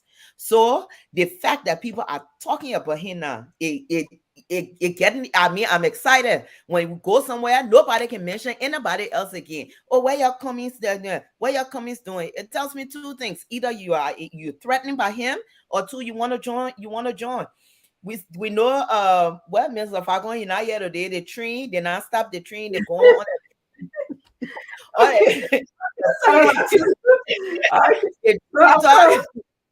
Yeah, not going that train. We got railroad in like that all railroad working good in Liberia. Yeah, y'all better come to us. Yeah, the railroad ain't even correct. Yeah. Thank you, Salamatu. So we're going to talk about the different pillars, as Ava said. Salamatu actually began the conversation on combating corruption. We know corruption has been like a cancer. I think I read somewhere either Ellen Johnson Sally said it has been like a cancer in our society. So our one of the first pillar that Mr. Cummings talked about, and it's not in any order, as per se, is combating corruption. He mentioned fraud, abuse of office, and playing by your own rules shall never be tolerated. He's not going to tolerate that. He said by tackling corruption and ending wasteful spending, Liberia realized a more efficient and effective government. Can you just sort of elaborate on that concept, the idea of, ending or at least minimizing corruption in our culture? So, but before I go on there, let me just talk about the vision itself, right? Everybody knows we're in the 21st century. That's from the 2000 to the 2099. That's the 21st century. We're in the first quarter of the 21st century, and we see the development in other places and what's happening. So Mr. Cummings brings this vision, he wants to transform the country. And how does he want to do that? He wants to invest in the critical infrastructure that creates jobs and revitalize economic growth, right? So that's the infrastructure piece right there. And we have had this discussion about the binding constraints. Roads and electricity, those are two key areas. But infrastructure is also water, is also technology, sanitation, and stuff like everything that makes people to live like human beings in 21st. I'm talking about the cost of roads being nearly 2 point something billion the other day. So it will be progressive as he does it. Then he talks about revitalizing. Those things now are the facilitators that can help create jobs and help revitalize the economy. Back in the day, we had sugar factory, we had battery factory, we had this factory, that factory in Liberia. Those were jobs, and those jobs can come back to Liberia today with the right investors. Okay, both Liberians and foreign investors, we have the opportunity, but some of the infrastructure has to be there, or the shift to solar energy has to be there. And he believes in renewable energy as well. And then he says that creates job and revitalize economic growth, and then increasing investment in agriculture, because food security is critical. I mean, we can feed ourselves. We talk about importing 2 million, $3 million, I mean, $7 or $8 million worth of pepper, just pepper from neighboring countries, something that we can grow. We got water galore in our country. We got rivers coming down. We got the ocean by us. We got groundwater because of our rain, and we got the rain coming. But we have not been able to harness a proper irrigation scheme for us to grow food year round. And those opportunities are there. We have Liberian professionals in the agriculture sector that can help us get there. Unfortunately, the money that comes for agriculture for the international community, because food security is big around the whole world. That's part of the sustainable development goals. But we are now focusing on what particular thing can we as a country focus on and be able to provide for our people. And first is food security and be able to be the bread. Right now, the African Development Bank says, or the African Union, they want Africa to be the bread basket for the world. And we, with only 5.2 million people on 43,000 square miles, have a huge potential with land space, with our weather, with our water, with our, soil to some extent, even though, our soil is not as fertile as people like to make it seem. But because of the different waste things we have, we can do composting, we can create stuff to grow our food, and we have that potential. Okay. Then he talks about the human capital, which means enhancing the skills of people who got some already, reducing illiteracy, improving, the health of our people. Because if you don't have healthy people, you won't have a good working force.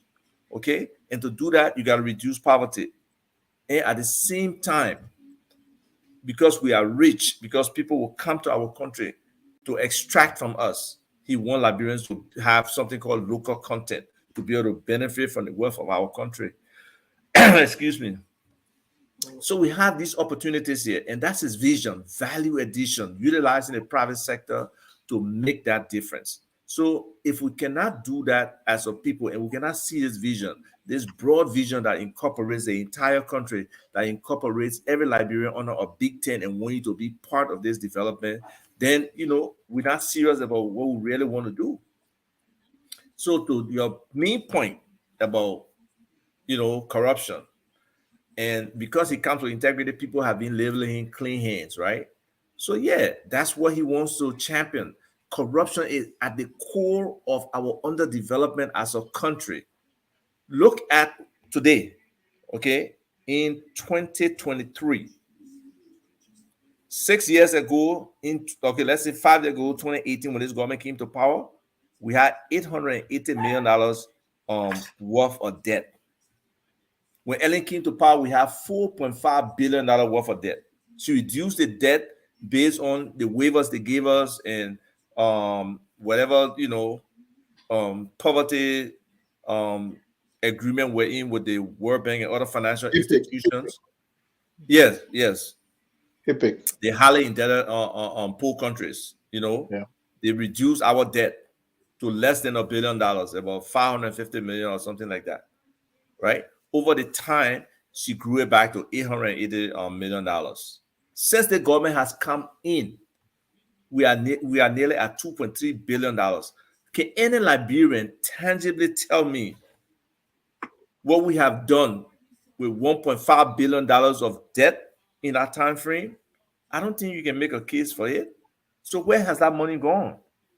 The level of corruption in our country, it filters down. And they unfortunately, because our people are so poor, they facilitate it too. That mindset of handouts is huge. Everybody want a handout. And now with the economy like tightening, everybody is begging. The begging is beyond repair. I mean, even people here in the US now are begging. It's not easy. And only somebody like Mr. Cummings, somebody of that level of exposure, experience, having him, somebody who has integrity, he has a reputation. People don't understand when I say this guy is one of 5 persons who have been the chief administrative officer for a Fortune 500 company. A Fortune 500 company for many. Look, that's one of the top companies in the world, anywhere in the world. That is one of the top 500 companies in the world. Coca-Cola that he worked for at the time he was there, it was probably like 200 something billion in capitalization. Today is about 272 billion. And he was the chief administrative officer for that institution. So the experience is there, the network is there, he has the credibility to his name that he has to carry out. He's not come here to just steal, and he will not tolerate other people stealing on his watch. That's what's important. So yes, he champions, definitely anti-corruption moves. He want to, because we have great laws on the book. It's just that it gets compromised by the time it gets to the Ministry of Justice or the police to investigate or for prosecution. But if you have somebody who will not accept corruption in our judiciary system, in our investigative and prosecution system, then we have a better chance of holding corrupt officials accountable. And that's what his governance plan is about. His governance plan is ensuring that we have a functional government, we have enforcement of the law, that our police people can be well paid, that they can actually be able to not take the 50-cent bribe from cabinet, then that when people violate the law, especially many from the diaspora who he has a pet peeve with. You are good in America, you drive carefully, you respect police officers and everything. But by the time you come to Liberia, everything goes out the door because you don't respect the level of governance and the rule of law in Liberia. So those are some of the things that Mr. Cummings is very, key on in terms of wanting to do. He believes technology can help, with improving this whole corruption thing. Because most time when people touch money, people's hands are sticky. Some of the stuff will lead there. Okay. So once we automate certain processes and certain payment systems are in place, and we have a real functional revenue authority, where we're not just giving people waivers, or giving people exemptions because they are friends, but based on the law. And we're not overly giving exemptions that are affecting our collection of revenue as it is today, where we're giving over $300 million in exemption. If we cut that in half, we currently say we are like $770,000, 770 million budget. If we cut that 330 million in half to 165 million, you add that 165 to 777, you got like 930 something $1 million. You need only about 70 to 80 more $1 million, which you can get through just from the agriculture sector. You can get it to get to a $1 billion budget. I So want into that thought. So that thought, we're gonna go on to jobs because I just want us to take it step by step with the pillar. okay, We're just talking about combating corruption, and some of the things you said was about championing the anti-corruption court. Remy Gray, I want to talk to you about corruption. I want you to explain to the Liberian people how this issue of corruption inhibits development in our country, and it's not only in like governance. Okay, if you can give us some example of areas in which we see corruption, and even if you can also make a contrast between the level of corruption that we're seeing now in our country in this government versus other governments. I don't know where that noise is coming from. Is it from you? So Ivor, I think. Oh, okay. Go ahead. No, so I was trying to tell you to please make a contrast between the level of corruption that we're seeing in our country now versus, when we have good governance, good leadership. What are some of our expectations of Mr. Cummings championing the anti-corruption court? And how do you think that it's going to help Liberia develop? Ivor was talking about automating some of our digital transaction or digitalize our transactions in Liberia. If everything, we're still doing the barter system, the trade system where someone gives you physical cash and you give them in exchange of goods.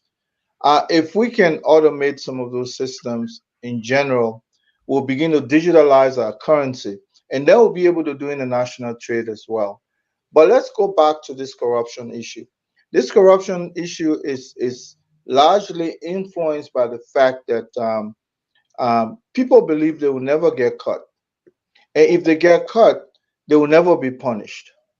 They're the brother or sister of, the minister of state, the vice president or the president, you have all of this into play. So as a result, people are never afraid. And I always say the reason why people are so afraid of a system guy that when he comes, is going to curb all of that. First thing is going to make things hard. You have a guy who is coming in talking about diminishing, dwindling down government, the size of government. It's still bloated.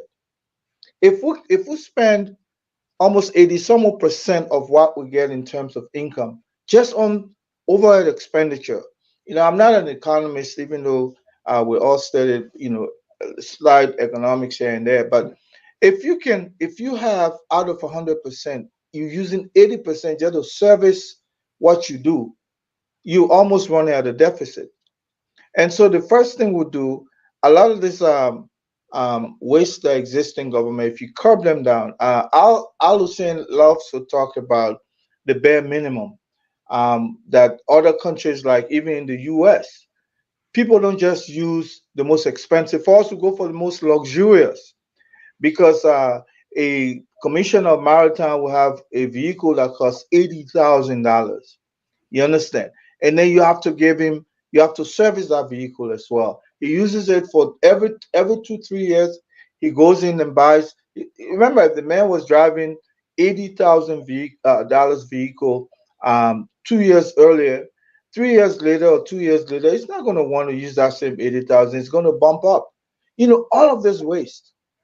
When you have a guy who will come in, you see, that's why people don't understand why he's so modest. Because we believe in flamboyancy. We believe that the leader must be the one that flies private jet.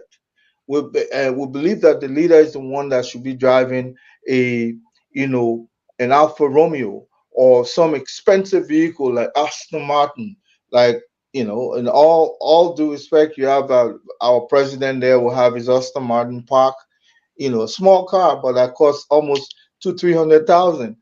This is what Liberians will equate to success. Well, the success of an economy is the ability to be able to capture the revenue. We just don't have that infrastructure in place where government will be able to capture all of the the vital part are taxes. A lot of people getting away with taxes in Liberia, and one of the first things you get used to in the United States is the idea of taxation. Anything you do, there has to be some that goes into government coffers because that's the same money that we use to um, to build your roads.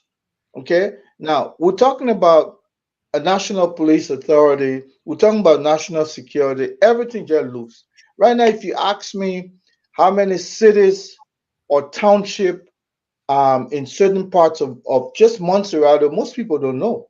These are things that are Googleable. You just go and Google them, and then we'll tell you that we'll have 7 cities here. And you're talking about interconnectivity of roads and all of that. You have to be able to automate the country in general. Only one guy talking about all of these kinds of things because you know what? We're used to doing business as usual. And all of these kinds of ideas can hurt people here. Liberians are not used to a system. You understand? We're not used to a system where that when people are talking about governmental experience, it's good to bring, for instance, private sector experience so that people can learn that what belongs to the general public is not necessarily there for you to just lavish them and waste them. You understand? But that's what the private sector will do. I think Senator Kuhn was there the other day. He was talking about some of the money we're leaving on the table, and that's if I didn't hear anything, that's one part that I captured from him. He was very thorough about picking up the aspect of finances that's supposed to be going to government coffers. People are not supposed to be seeing physical cash in government transaction. I pay my bill from the comfort of my living room, but it's going to a government repository where we all know what is going there because it's a digital currency. It's going there and people will see it. But let me say this: Mm-hmm. when it comes to um, ending this corruption, I think if we begin to find ways to even monitor everybody's activity. That's one thing government does effectively. Anything you do, that's why they were able to capture somebody like Blagojevich, corrupt officials of government who have engaged in things that that go against the ethics of their office. They're able to see in Liberia. I can tell you nobody doing that. The only thing Liberia is up to now, they can record your voice, and which is one step up. But it can be done even more than that. So right now, everybody that you come across, they're afraid that you probably coming to record them. That's the beginning of the end of ending corruption. Because if people know that you can capture the activity clearly, that you can use in a court of law, sometimes it reduces that temptation of doing things unabated. And I think Mr. Cummings has outlined a number of ways that this can be addressed in our system. And I mean, I look forward to it. Even if people come that will replace this government, they're going to jump in without any formidable plan right away that will repatriate or depart themselves from what this government is doing. It's like replacing one structure with the same structure, and then you expect that structure to be productive. But if you're not coming with a plan of saying this thing has not worked for us, let's get it away. And that's why we can hear from Mr. Cummings how he's going to replace whatever exists for the last many years with something that would work, that he has been tested to perform in the past in other areas. So that's why it's coming in the system with, and we look forward. You know, Madam, I know it's not going to be the most lovely discussion for some because it looks like when people minds are made up, somehow they don't want to hear anything strange. So a lot of people will be hurting right now as we speak. But the idea is that's exactly what we need. That's what Rwanda did when they came in, and they took that whole stuff, they flushed it aside, and you had a guy who was technologically driven, and today Rwanda sits as one of the most advanced places in Africa, and that's what we look forward to as well. We're smarter people. Thank you, Remy Gray. Share the show if you're watching. Many times people always ask, what is Mr. Cummings' agenda? This is, we are speaking about it. This is what is important for us to know in terms of how we want our country to be different. We don't want to just come and talk, use it, this, it, all the other stuff. We talk about substantial issues here. So please share the show and enjoy the show, by the way.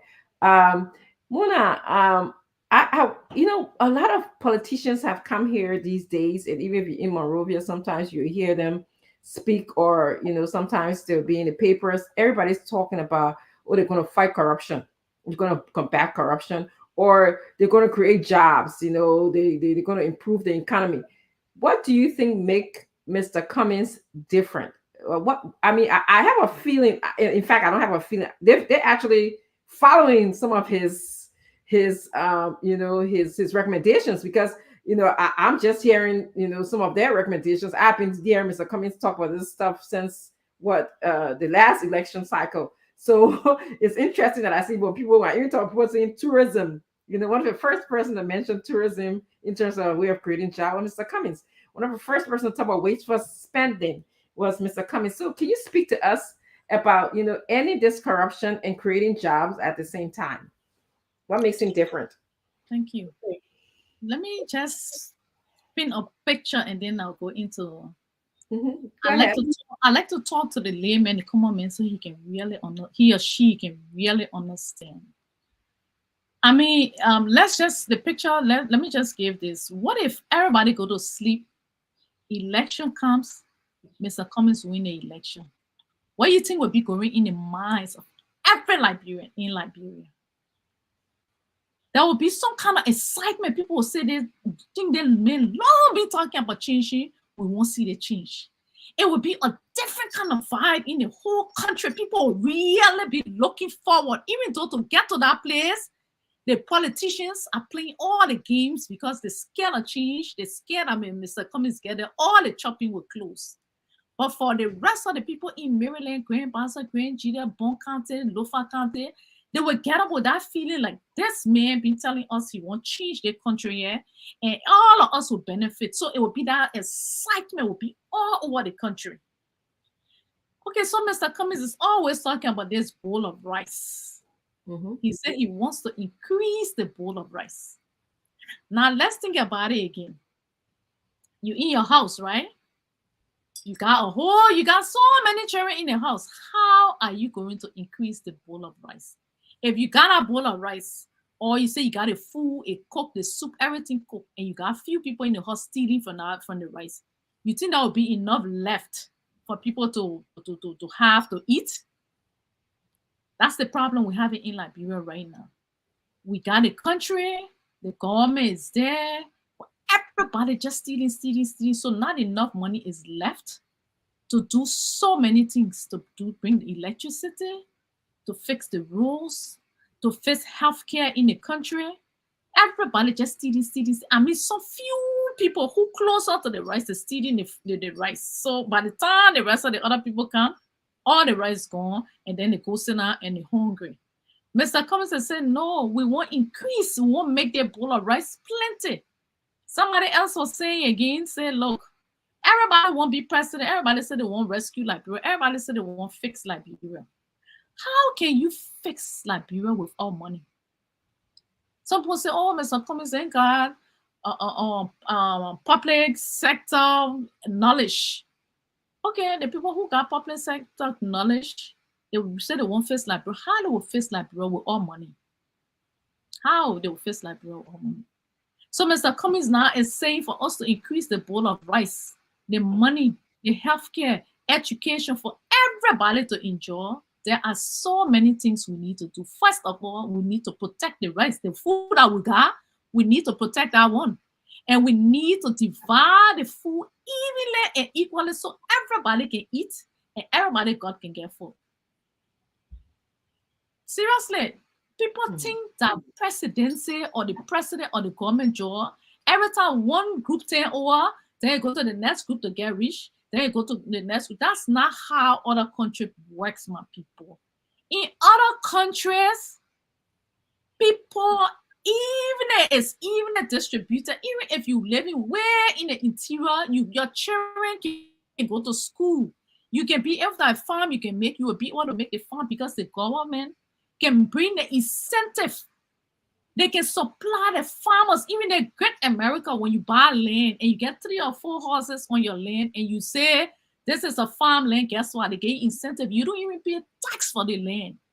And those lands are so cheap, they're giving it to people so that people can cultivate and be able to produce food. They're Great America, yeah, white people on the farms. The white people, they want to farm, they make the farms. They sell the produce. If they bring any stimulus or anything that those farmers, they can get a buck of the money to so they can continue producing the farms, the cattle, and planting the farms, making sure everything going right so that they can bring food because the people can't afford not to have food. Liberia should be that way too. I never hear when the last time the government ever gave collises or seeds or produce or anything to the farmers in Liberia. Those people should be the first. How are we going? We're sending 7 million every month. You for just pepper alone to Guinea. Next door, you're making the Guineans, those women that planting the pepper, you giving no women the money. Wrap up your own women in Liberia to plant pepper so that they can eat it themselves and make the same money as the money stay in the economy. You take the money, you carry it out of your house.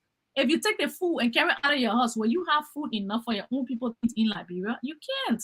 So when he's talking about the bowl of rice, we got to imagine it in that way. Healthcare, education, good schools for the students, good hospitals. How can you have AFK and all the different hospitals? You can't even pay the nicest right. Some of the nicest $100 a month, $150.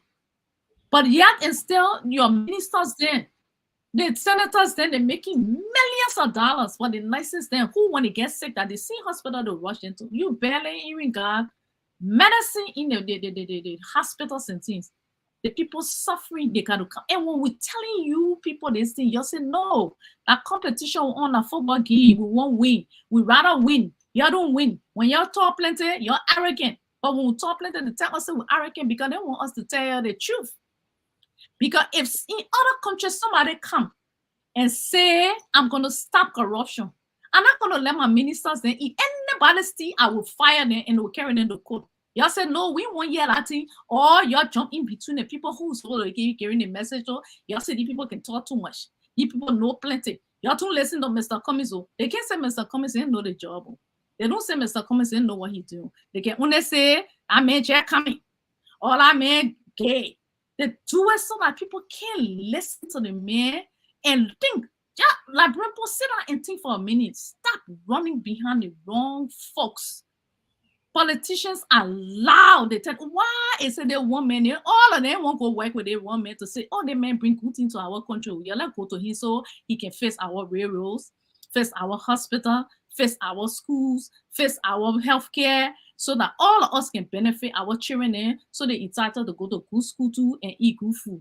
Why they will not do that?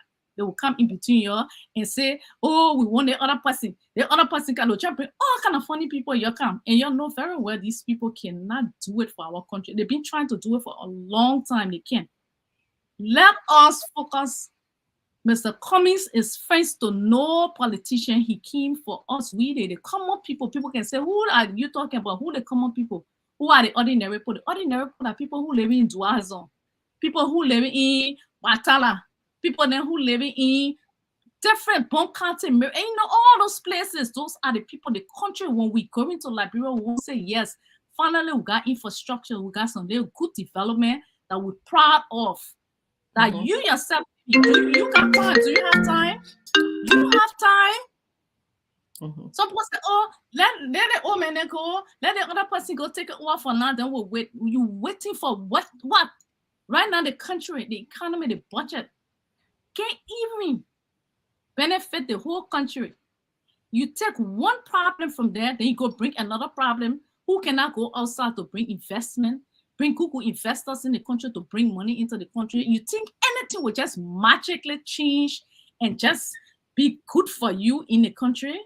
Sometimes it's just good to think about your own self. Stop running behind politicians that will not help you. They give you small rice here today and give you small money. You say, oh yeah, you run. Then the next 6 years, you suffer. I know we had this conversation 2017. You're supposed to be telling God, thank you that another election coming so that you can go and take your ballots and you can change things for yourself, not for the other people you're putting in the house who will be getting thousands and millions of dollars and then you're sitting there, you'll be crying. Do it for yourself. Do it for your own self. When you and your ballot box sitting face to face, one-on-one, think. Think before you drop that ballot inside it. Think. Make sure you do it for you, yourself, and your children, and not for nobody else. At that point in time in life, you should be selfish. The most selfish time you must sit to think for yourself and pull that ballot inside there. Think who will benefit you more, and not who will who will be benefited. But if you will benefit, do it for yourself. Yeah, thank you, Muna. Thank you very much, Muna. We're gonna close up this section actually on combating corruption. I just want to add a comment. I have heard Mr. Cummings say many times that he's in support of people declaring their assets before they enter a job. Okay, and I think that's very strategic, because when we know how much you have before you get into the job, we'll be able to track down how you manage to get rich overnight. And if we are suspicious, people can say to you, we're going to, inquire. And if your accounting or if the math is not adding up, then we can say, okay, we can take you to court for, accumulating wealth on the backs of Liberians. So I just want to say that I think people declaring the asset and be serious about it. Don't put it in no kind of secret a place where they got to go to the Government Information Act in order for us to see it. Let it be public and open. And I think he has spoken about that and is in favor of that. Sadamata, I'm going to go to you because I know you have worked a lot with the business people in Liberia, particularly women. And one of the things that he talked about when he talked about creating jobs and revitalizing the economy, he said that he wants to eliminate unnecessary regulations and bureaucracy. Can you speak to us about that? Because I know you worked with some of the unnecessary bureaucracy that you have experienced in Liberia, regulations that you have experienced when working with these business women. And you can also add your thoughts about just creating more jobs and revitalizing our economy. Okay, so we jump back to the myth. I always like to say this is a myth. And no offense, Colonel Gray, when we say we're not used to system, I say that's not true. Liberians are they're used to system. I saw a system that's been implemented in the Liberian Marketing Association, and it's been there for years, since they started, and it's very effective. I even saw a system when I worked for Painesville City Corporation, the way the entire city is structured, meaning, the communities, how they have their block leaders, they have their community leaders, they have their youth leaders. And if you want to enter any community, there's a chain of command that you go through. If you want to do anything there's a system for how you get things done. So Liberians in general, we are used to system. What we are tired of, what the Liberian people tired of? They tired of government official lying to them and stealing from them. And when you have a situation where people just lying to you all the time, you trust them, you put in there, they lie to you, you tend to not, your hopes in even paying attention to anything that happened in the country. It's, they just say, what, let you leave it, let people do what they need to do. That's what's happening in Liberia. The Liberian people, they're not stupid. They're not simple. They know you go in the villages, the people got system there, they got the way to do the thing there, but they are tired. And when the Liberian people say they want an alternative, they're looking for more of the same thing. That is same thing that they're looking for. They're looking for something that different. And we know what good look like. Every Liberian in Liberia know what something good look like. The Liberian people, they won't be able to send their children to school. They want to be able to go to a hospital and not be scared that they will die. They will not make it out of there. The simple thing they know what they want. Every human being in Liberia know what good look like. They are just tired. They're tired. Just how we on the platform, we tired, when we see the people stealing openly and they even giving a crap about what somebody said, we tired. The American people tired. I will keep reminding you, the ambassador got an award for addressing corruption in Liberia. People are watching. People are watching in Liberia. People are watching outside of Liberia. Okay. So the Liberian people, they're tired. They're tired. They're tired. They're tired. They're tired. They want good schools. They want good health. They want to be able to do business. Now we go to the business sector. I bring it right back to my old money, the Liberian Marketing Association. One of the major things that the people complain about were cross-border trading. Since the government being in power, I've never heard them say anything about cross-border trading. And if anybody we're sitting here saying, oh, we importing all the stuff from outside of the country. These women, they trade. And they're good traders. They may fly out of here and go to China. They may go to Lebanon, they go to other countries, but they use the neighboring countries a lot. There's a lot of trade agreements that we have with not just the international community, but we have a trade agreement right in ECOWAS. ECOWAS is borderless. ECOWAS is supposed to be the place that instead of you just operating inside your own country, say Liberia has 5 million, if we are to trust the census, we got 5 million people. So you're not just selling to 5 million people. ECOWAS say, okay, we'll open the border with an agreement here and you can trade anywhere. So that means instead of selling to 5 million people, you're selling to 350 million people in the region. So these women, they go across the borders a lot. But when they're coming back, the people can harass them. They can harass the Omanen. The Omanen coming to bring food inside the country that we're not growing in. The people at the border, they're harassing them for the small money the people are trying to make and send the people to send their children to school and make a life for themselves. They kind of the system at the border. They remember now, these women and leave the organization that's well structured. They have a system in place. You go to the border, you bring in something over. You got the immigration, you got a tax man there, you got all kind of people there. There's nothing kind of organized there, and everybody looking for small thing. And again, these are women. So they tend to harass these women. They harass them for money. It's unsafe for them. And this was one of the things that they talk about. But guess what? Nothing not happened with them. I remember one meeting I went to Central Bank. They had a lot of the Liberian Marketing Association. This under this government. One of Central Bank, they wanted to bring back the coins. And all the people around the table, they were talking. I mean, they were just there, trying to put their solutions on these women. When the Marketing Association president finally spoke, she said, the reason why we don't want these coins is because they're heavy. We can't travel with it. The people will rob us. We know how to, yeah. You didn't listen to them? I mean, they were so dismissive of the women they just kind of put them aside. So I say this to say that the people in Liberia, they know what they want. The people in Liberia, they're telling us what they want.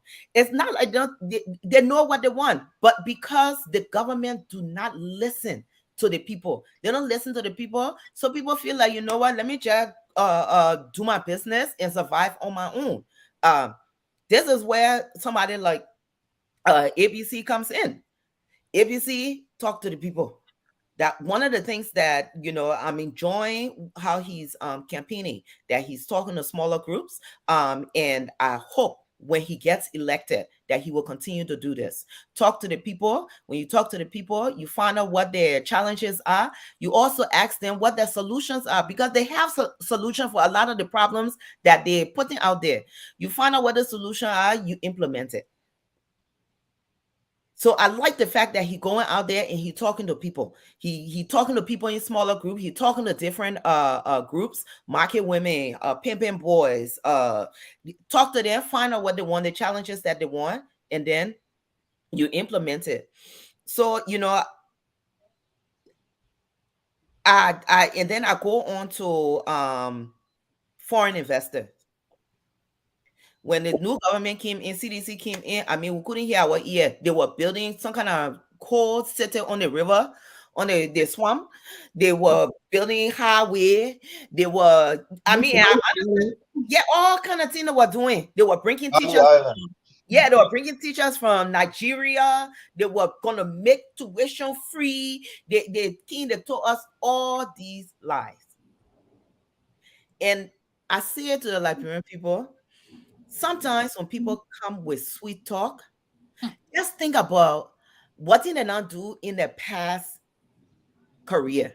And the career ain't gotta be in politics. You know, before George Manawea got into politics, he was playing football. Before he jumped into being a senator, he was playing football. So when he started running for a senator, nobody was asking him, "Oh, what political career you at?" They just felt that the man, yeah, because he from the neighborhood, he will understand our need and he will help us get some of the things that we need. So when people are running, they're telling you all these sweet things, you got to look at what they not do before. When you go for a job, that's some of the kind of question the people can be asking, right? They say your last job you had, what you did, were you good? Were you fired from there? You weren't fired from there, you were promoted from there. They want to see your skill set.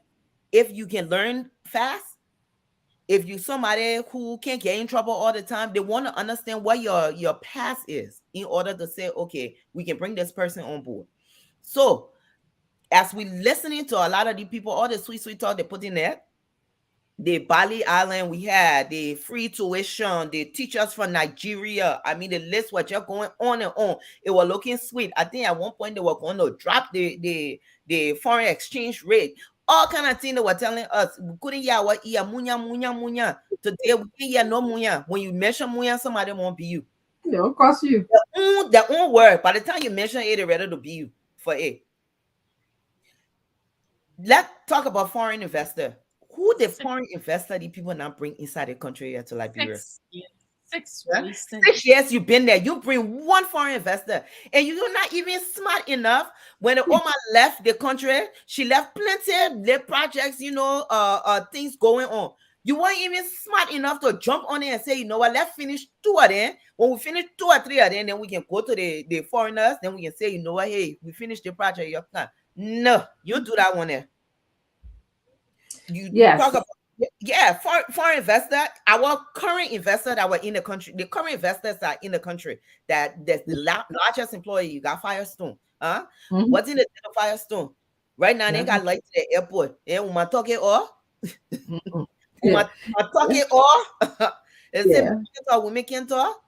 So the Liberian people know they've been suffering long enough. They know what they want, and they know they want an alternative. They know that what currently they're the only alternative in the entire race that Mr. Cummings. Mr. Cummings is the only alternative. So before we go to the phone line, Salimatu, and thank you very much. And then we're gonna go to the phone line at 6:35 to hear from the Liberian people. So Remy Gray, I'm going to go to you first about, creating jobs and revitalizing the economy. But some of the things that Salimatu said was very, very important, especially when she described how women are the bedrock for the economy of Liberia. She talked to me about how sometimes these women get harassed at the border. And this is what Mr. Cummings speaks about. He talks about revisiting all of these regulations relating to our ports, our place of entrance into the country. So if there are ways where we can support these women, strengthen the security sector at the borders or even the immigration sector so that it can have a good transit interest into the country with all this level of harassment, because our women, the women in the country, it is a deterrent. It will scare me myself if I have to be going through the borders and people are harassing me to bring my goods in or to take my goods outside, when we know that majority of the women, the one who can do all of the work for us in our country. So I think that was a good idea. And he says that this is what wasteful spending is. All of those different agreements or that we have, we're going to revisit them. He talked about, she talked about ECOWAS. How is they having this free trade between the different countries? How is that benefiting our women, our country? Our president currently said, "Oh, well, Liberians will not be spectator in their own economy." I see it, yeah. I was just in the country last week. I didn't see it, okay? And I think it relates to some of the regulations that we have. So I have heard him say he's going to look at it. He's going to, especially all the, like, to bring our container into the country, you got to go through hoops, okay? And it's so expensive. A lot of people complain about that. We don't need that. I've heard him say, once I reduce that, visit that everybody can ship things into the country, not just our legislators, because we heard that they get duty free, 3 times. Waste of money. Those are the things that Mr. Cummings want to change, so all Liberians can have we're not talking about border rights, a piece of that border rights. So I'm going to go to you, Remy Gray, as we speak about the economy, revitalizing the economy. Like I said, he's a trailblazer. People are now copying after his ideas about the economy. What do you think some of the things that, he talked about micro loans? How do you think that he can revitalize our economy? That's a broad question. And then we're going to go to the phone lines, 635. I mean, one of the very first people who introduced that phraseology, "You can be spectator in your own home or economy," was Mr. Cummings. You see, the idea, when people don't have their own idea, they tend to hang their ears in the public corridor. So anything they hear, they like, they just copy that phrase and then make it as theirs. But I think one of the things that Mr. Cummings have spoken about is to simplify a usury fee, especially like at the port. Mm-hmm. He said all of this who people have to go through, they levy a flat rate, say Yeah. 1,000. Mm-hmm. 1,000. He said you have more goods coming in, and if people are coming in, they find our port very accessible, the more they will use it. Now people are going to Guinea because they feel that it's too cumbersome. Mm-hmm. You have a tracking system. Of course, that's GPS, that global tracking system that you should have. But then you have BVAC. You have.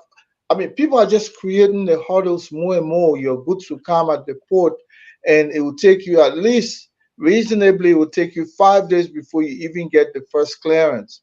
Then by the time you go the other, then you start acquiring fees for storage. These are all meant to just stop people from coming into the country with goods. We used to have a truly free port. That's why pre-war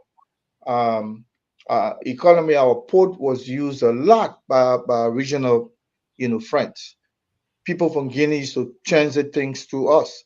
So as a result, we had lots of stuff. In fact, we have ready-made things that were made in America and other areas.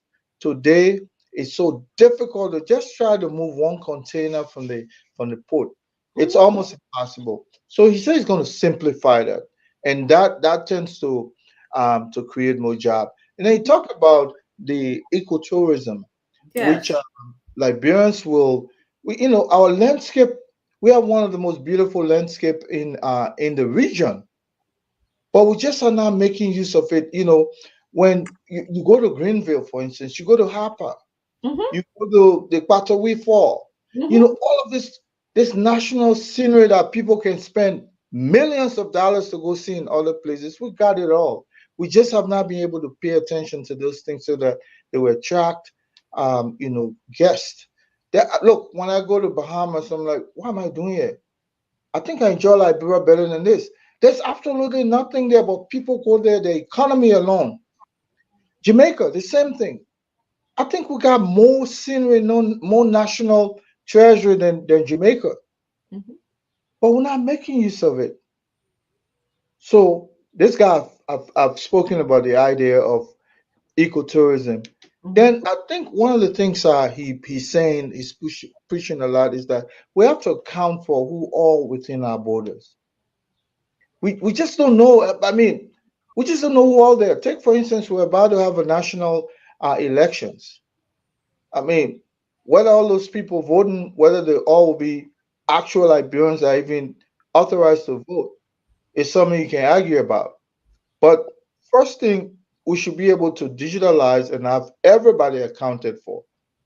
If you want to solve crime, you must be able to account for every individual, even if you have some storage of DNA, so that when things happen, one of the things he was talking about is this forensic security, where everything will be digitalized forensically, so that if somebody were to come in and their fingerprint is lifted from there, and then they'll be able to determine who committed a crime at a certain point. But listen to some of the fine lines within some of these ideas is offering.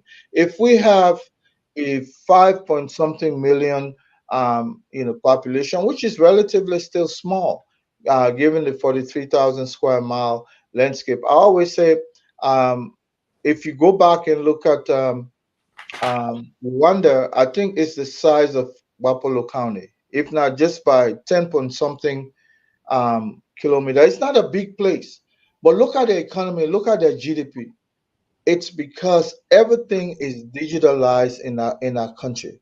You go there, from the moment you drop at the airport, people can account for you, and so uh, all of these kinds of ideas. You listen to Mr. Cummings. He believes that if you can dwindle government and then take that same funding into the private sector, boom the ecotourism system, boom agriculture. Definitely, lots of people will go to work because we have a young population. If you go back, I think they say it's about 60% younger people. And why must we be importing pepper from Guinea? You know, and probably people are equating that to physical work, but Okay. sometimes it's smart work, Yes. digital. Kind of great. Let us go to the phone lines because Before we go to the phone lines, is it possible just to break down jobs so people can, kind of understand when Mr. Cummings said, he can create 100,000 jobs, how it can be created, or you want us to wait Ella, until can we after go the to the phone calls? lines because the guys got to go home? I just Oh, got to. okay. Yeah, so we'll continue the conversation. We're gonna get about 10 calls from Liberia and additional calls from the US, and then we'll talk more about Mr. Cummings' plans for Liberia. Diamond, you seem anxious to open the phone line for us. You're like, can you go ahead and do that, please? Sure, I'll And do people that. can speak about anything they want to talk about, what they heard. Let's stick to the issues here. That's all we ask them to do. All right. So the number is to call 077771075 05551010075. Stick to the issues according to Dr. Richardson. Stick to the issues. Hello. So, Yep. Let's hear you out. okay, my name is Ambrose Subandi. Go ahead, Andrew. Okay. This goes to the ANC folks. Hmm. Yeah, please let everything go. They I'm should going let to which take team go now? hello? Yeah, which team the ANC people should let go? Don't let us thinking that I have a chance. I don't have a chance. The only chance I had was to go fight to get a worker. But I didn't do it until now. They didn't get a VP. They're going to get it. They let it go. Please. Okay, sir. Thank you. All right. Dr. Richardson, yeah. I'm writing it down. No, we'll Hello. respond. We'll I, respond. I written it down. Hello. I think the sound is coming from your end. Oh, okay, my end. Hello. Hello. Hello. Okay, Dr. Richardson, 1 minute. We keep losing the callers. 077771075 05551010075. Hello. Yeah, hello. Let's hear you out, please. Yeah, my name is Abba Kimoganya in Carwell. Go ahead. All that thing you people talking, the other ladies speaking like Condoleezza Rice, the former Secretary of State, doing job boots, and she just taking it for a joke. We I know are that's right. We are advising you people, Cummings should start wasting his money. This place is very cluster for Cummings. How much they pay you to Cummings to talk? find place to. I Mona, mean, let you are a restaurant owner, then you want to be your town chief. It's not possible. So who the restaurant owner? Cummings say, well, you were in the corporate world, you were running your business, then you want to be leader. There's a different ball game we're talking about here. We're not over joke. This is problem for Cummings. What we're talking now is what we're thinking about 2029 to see how we can move this thing forward. Okay, sir. But if we're talking about 2023, if Cummings can't folk, I'll walk with my back, I'll go stand over. Thank you. Wait, man, get that person name and number because one guy made that thing he was gonna walk on his knee. We still can't find him in the country yet, but he don't want his knee. Oh, Lord. People. Hello? No, children, they pay those children. Hello? Hello? Yes, sir, you live. Let's hear you out. Oh, you're not walking on your back from here to Grand G there. Go ahead. That's not wasting our time. Whoever decided I want to say, All right. Thank you. Thank you. So, Diamond, Yes, ma'am. I'm surprised that people are not speaking about the issues. They're talking about walking on their back, their knees to Sano and Tapata. So, can we have people talking about the issues? That's all Liberians are. How can they speak about? They can't speak about the issues. I can't tell somebody what to say, but what I can do That's is how they are. That's how they are. Man. Let the people talk. No, but Yeah. the panelists, that's all. That's their opinion. That they just I can't filter the cause and say you your cause, like that. Yeah. I made a comment. I said I'm surprised that people are not speaking to the issue. I didn't say that you can filter the call, nor am I asking you to do that. And everybody's hearing me. I'm surprised that the audience are not doing that. So I didn't ask you to. These people, I think that when they learn their lesson, defensive about that. So go ahead. When they learn their lesson, then they will be relevant. Let's just listen. No, I'm enjoying the conversation, but I'm just saying I'm just surprised that like I think things that are really important to Liberians, that's what we should be sort of discussing. But again, they're at liberty to discuss whatever they want to discuss. Is that a litmus test for you for October 10th? Does this serve as a litmus test? Can you break it down? What do you mean by a litmus test? If after discussing all of this for hours and you're still surprised by the opinions being expressed, does that ring any kind of bell? Like from what you're saying that you're surprised? That's what I want to know. Actually, Diamond, to answer you correctly, I don't make these kind of insinuations that you guys tend to do because I don't know what is it about. Many of you who make these type of association. I don't. I take things as they are. This is face value conversation. This is not me here making projections or insinuations. What I'm thinking about October 10th. No, I'm not. Okay. All right. I don't draw just single line connections. I look at things from a very worldly, now myopic perspective. So okay, ma'am. Thank you. Right. Hello. Let's hear you out. Yeah, my name is Vani. You can call it. Go ahead, Vani. Yeah, I don't know people or the people they're up to enforcing the oil. Sorry, your line is terrible. Your line is really terrible. If you can kindly change your location quickly and let's hear you out. Yeah, I already changed my location. Let's hear you out. Yeah, as I was saying, I don't know what is the ANC people and the CPP people all really thinking about this, about Cummings. We don't have those people. We already made our mind. We are already resolved. We are carrying GMB. I don't know what should be the best. Okay. All right, sir. Thank you. How many more calls, Dr. Richardson? Let's do 2 more and then we'll go to the international line. All right. Hello? Hello?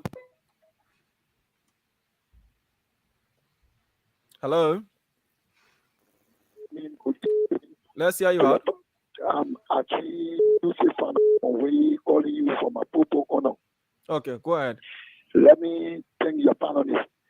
But you see, this women in America, they do not know what is happening in this country. The reason was a few days ago. Instead of them coming down to see how best they can be able to mobilize for Kumi, they down there for all of people. Yeah, talking to people, engaging people. The people 17, Kumi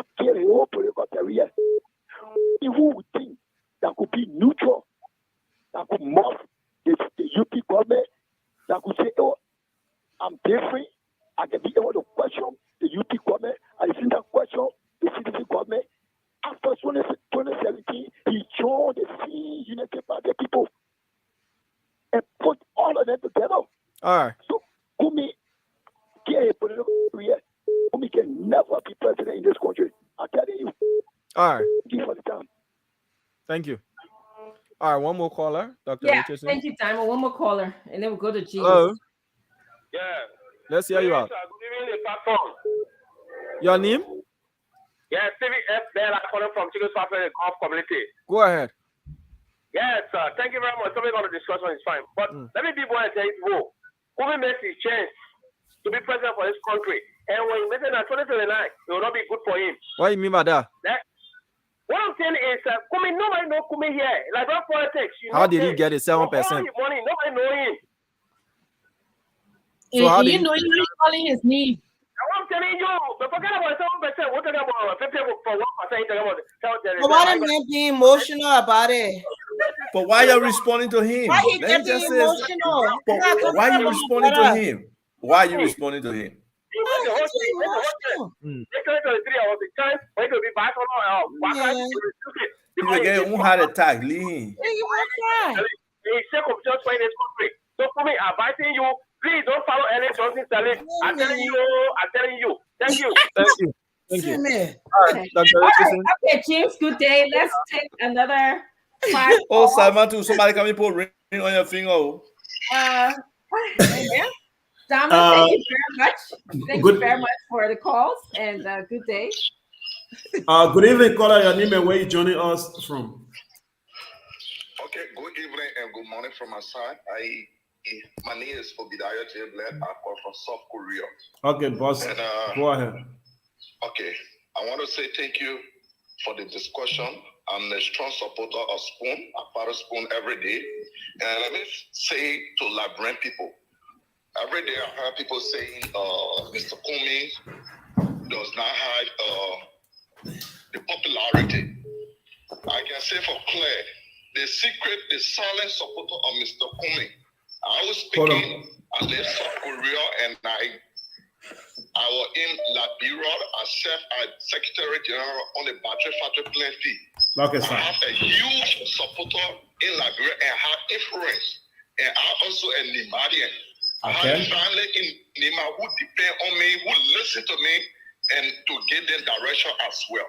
So everybody will not go on the radio and cause the noise that the United Party people are causing. I saw many in South Korea that supported Mr. Cummings. Hello. And the same thing we did to Dara Silon. We said to our people, no Silon, no Christmas. It's the same thing that we're going to say to our people. Okay. We know Cummings is the right candidate. Thank you. My man, can you give me that man in South Korea number? Good day. I'm going to get his number because Good day is. Thank you. But you now register?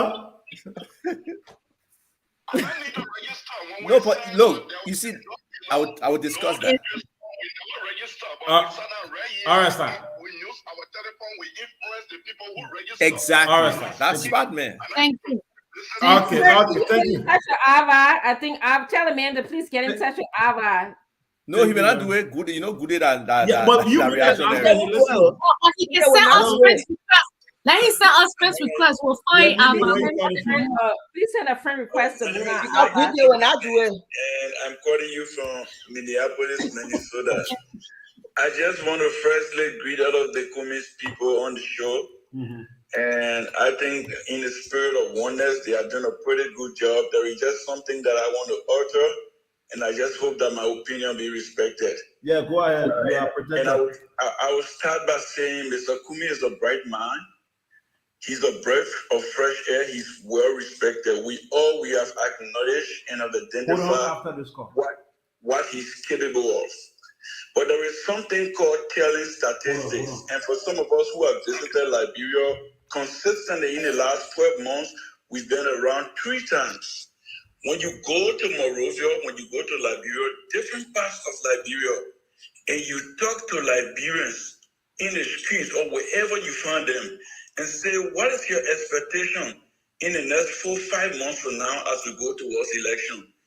In terms of what do you think? Who are you going to give support to? The numbers will just come back to you to tell you that yes, they appreciate Mr. Cummings, but not at this time. And that is a reality. They will tell you it's either Ambassador Braga or is Ambassador Weir. So there were some of us thought that we're not going to play the old cards. The truth is they did not make it.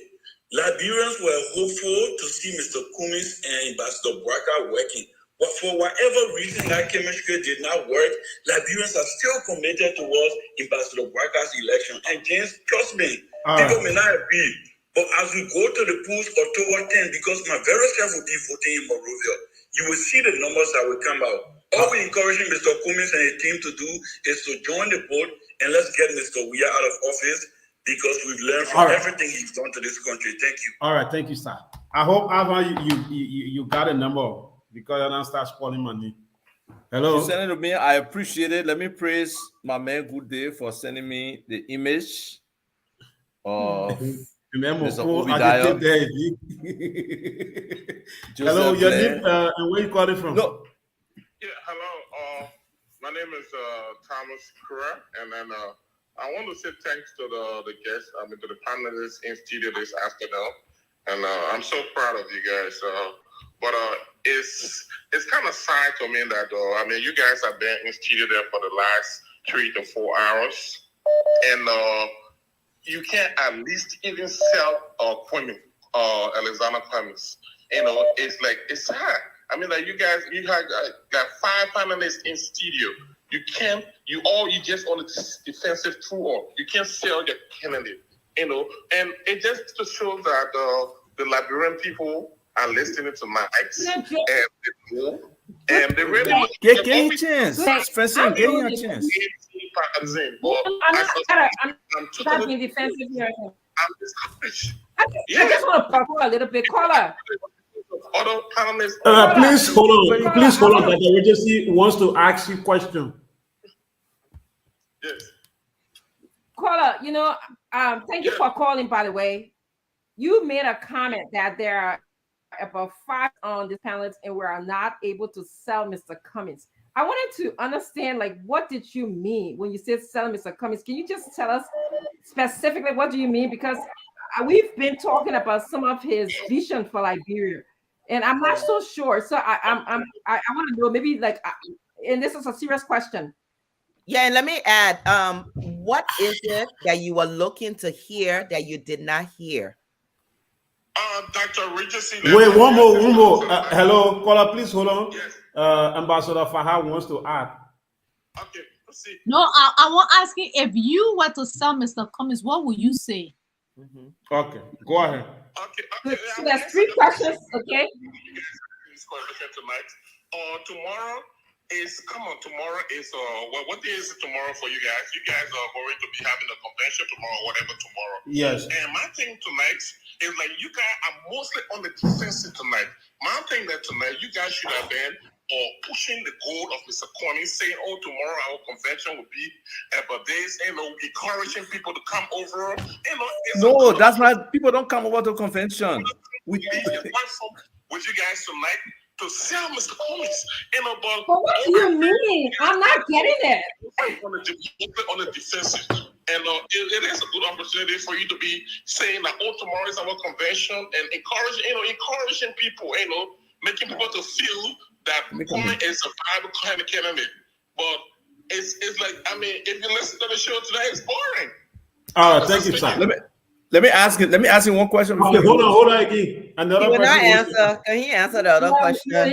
Answer is just people to be So let me just add something. Let Cheris bring up. Let me just add something. It's interesting. So you present somebody's agenda. You present the key aspects of it. You tell why it can make a difference and why we improve lives. And he said we are being defensive. So I think the definition of defensive has changed. It's not like anybody attack any one of us here that we're trying to, fight against. So for some reason, our caller, hopefully, for me, I like to talk to people like that. and point them in the right direction. So good day. Anytime you can save a number like that, I don't mind engaging the person. All right, thank you. Abba, it just shows you that people are fighting against. All right, I'll give that number to him. It's hard to accept change. Right. Oh, he said he para yo. Yeah, but then let him come the next time. We'll give him a platform for him to come make the sales pitch if he's a part of us. But I still want to talk to him so he can try to coach us. Because no, seriously, maybe he's right. Maybe it's not about explaining Mr. Cummings' agenda. Maybe it's not about saying the positive things about Mr. Cummings. Maybe he'll say Mr. Cummings like banana picking. Maybe it will sell. So I need to talk to him and understand where he's coming from. Please tell him about the convention, that people don't encourage people to come to convention. Please tell him the procedures and let's differentiate. A convention is an event with delegates. Okay. In our ANC show, so we can talk about it. We want people to talk about the convention. We want people to be excited about it, but it's primarily a delegate issue with people coming from every chapter around the country from the different counties, coming to a central thing to select the candidates from the different legislative positions, to select the standard bearer. In some instances, at a convention, a standard bearer may name his running mate, especially if they're within the same party. Most times, it doesn't happen that way, because sometimes at convention, there are two people competing for that same position. So they will not necessarily name their person there. And then you want observers. We have invited other political parties, civic organizations, as well as the National Elections Commission and some foreign NGOs. So, folks, the people ready to leave on the studio. All right, Thomas, thank you. Yes. I got one more caller here, man. I'm coming, Greg. Let me get this. Let's get through his last caller. Remy Craig going to come in. We got to go into closing because I don't want us to be accused here. Oh. I said, Jonah, you give it to me, I give it to you. You want big ANC woman trying to call, so I won't get home. Look at No, I have an objective caller. God, man, finish talking. I give up on good day. Let's go to Remy Craig. Yeah, go ahead, caller. Hello? Yeah, go ahead. You've been heard. Go ahead, caller. Hold on. Yeah, you've been heard, O'Brien. Okay, I want to thank all of your very brilliant panelists this afternoon. I can you hear me? Yeah, clearly. Right. Yeah, I want to thank all of your panelists this afternoon. I think you guys did very, very good. You're trying to sell your candidate. You're trying to do the best you can to promote your candidate. That is an excellent job on your part. Go ahead. But here's what I'd like to share. Perhaps it can serve as an advice to you guys going forward. Every single eligible voter in Liberia will be voting on the basis of the message that they hear from the marketing officers and marketing managers. What? And what that means for me is that the way you interact with the voters, the way they listen to you, the way the way you come out, the way you express yourself, the topic, and all of that will mean a lot. And I don't see that coming across pretty smoothly. So I will encourage you, if you are feeling any way offended by the way people are responding to you, there is something that you need to check yourself. Is there something that we're doing that is harming or causing them to be agitated or whatever the case may be? Let's find out. Let's try not to downplay their opinion, the facial expression showing that they're disgusting and so on and so forth. I listened to the conversation on flamboyancy. And then somebody just texted me and said, the ANC people were talking about flamboyancy, but look at one of their person, the big gold chain and the big gold ring. Can they take that into to book on Jiri and sell it and give bag of rice to the woman that are suffering too? My coach, I don't get it from the government. All right, caller. Thank you. Well, these are some of the things that we need to look at. You know, let's try not to be dismissive. Let's try not to be angry by the fact that people are approaching issues. Thank you. People are not approaching issues. That's the point. All right, let me get this caller. Hello. Now they can elect people who can go and steal from them. Okay, guys, look, let's do one more caller and then we'll Hello. closing. Your name and where you joining us from? Hi, it's Eugenia again from Illinois. I just wanted to say that the people in the comment section talking about, oh, they're not selling Cummings, they're not selling Cummings. We don't need to sell Mr. Cummings. You all said that you didn't know what he stood for, his agenda. That's why the panelists are going over and telling you his vision and what he stands for. At this point in the election, if you don't know the difference between you being poor, not having any resources, not having good health care, we don't need to sell those things to you. Those are common things that people are entitled to and supposed to have, and government's supposed to provide. Your current government is not doing it. JMB is the past government, and they've already had their chance. It's time for us to give somebody new a chance and listen to the vision. The problem with like most of the people, and I think it's more so the people here on this side in the diaspora, they don't like reading, they don't like listening. When you start talking things that make sense, it hurts their head. But unfortunately, we're not going to stop. We're going to continue to preach Mr. Cummings' message and what he stands for, because we see a bigger picture and we want more from our people because we're entitled to that. The people of Liberia needs that. And we're not going to stop. We're not going to be taken back by your rhetoric on Facebook, all this Facebook noise y'all making. We're going to continue to preach the message, period. And Mr. Cummings will be elected in 2023 as the next president of Liberia. Thank you. All right. That's all. Okay, yes, that's it. Remy Gray, you got a caller. Let's hear Remy Gray's caller. No, they hung up, but I can still get them. Okay, let's do that. You can go to somebody else. Okay, one more caller from James, one more caller from Remy Gray, then we're gonna go to closing. All right, your name and where you calling from? Hello? Remy Gray, where again that I call? What is your name and where you calling from? My name is Sam Brown. I'm calling from Go Island. Go ahead, Chief, and make your point. I just want to talk to my fellow Liberian who on the show tonight. I know we are in a battle. That battle, we need to get the devil out of our battle, which is joy. I want them to please let that go after our opposition. We don't know where the whole thing going. It's possible that Kwame would need the UP to help him to win an election, because I know that Kwame got some numbers. He got some number. And also the other end got some number. At the end of the day, maybe we're into running off. We would need to get these people together. So we should take time how to talk to each other so that we can be able to get Joey out.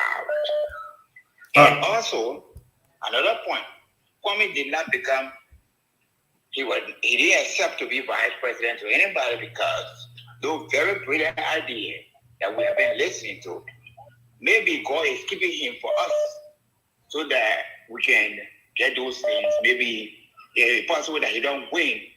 He may not be destroyed by the failed government that he'll be vice president to.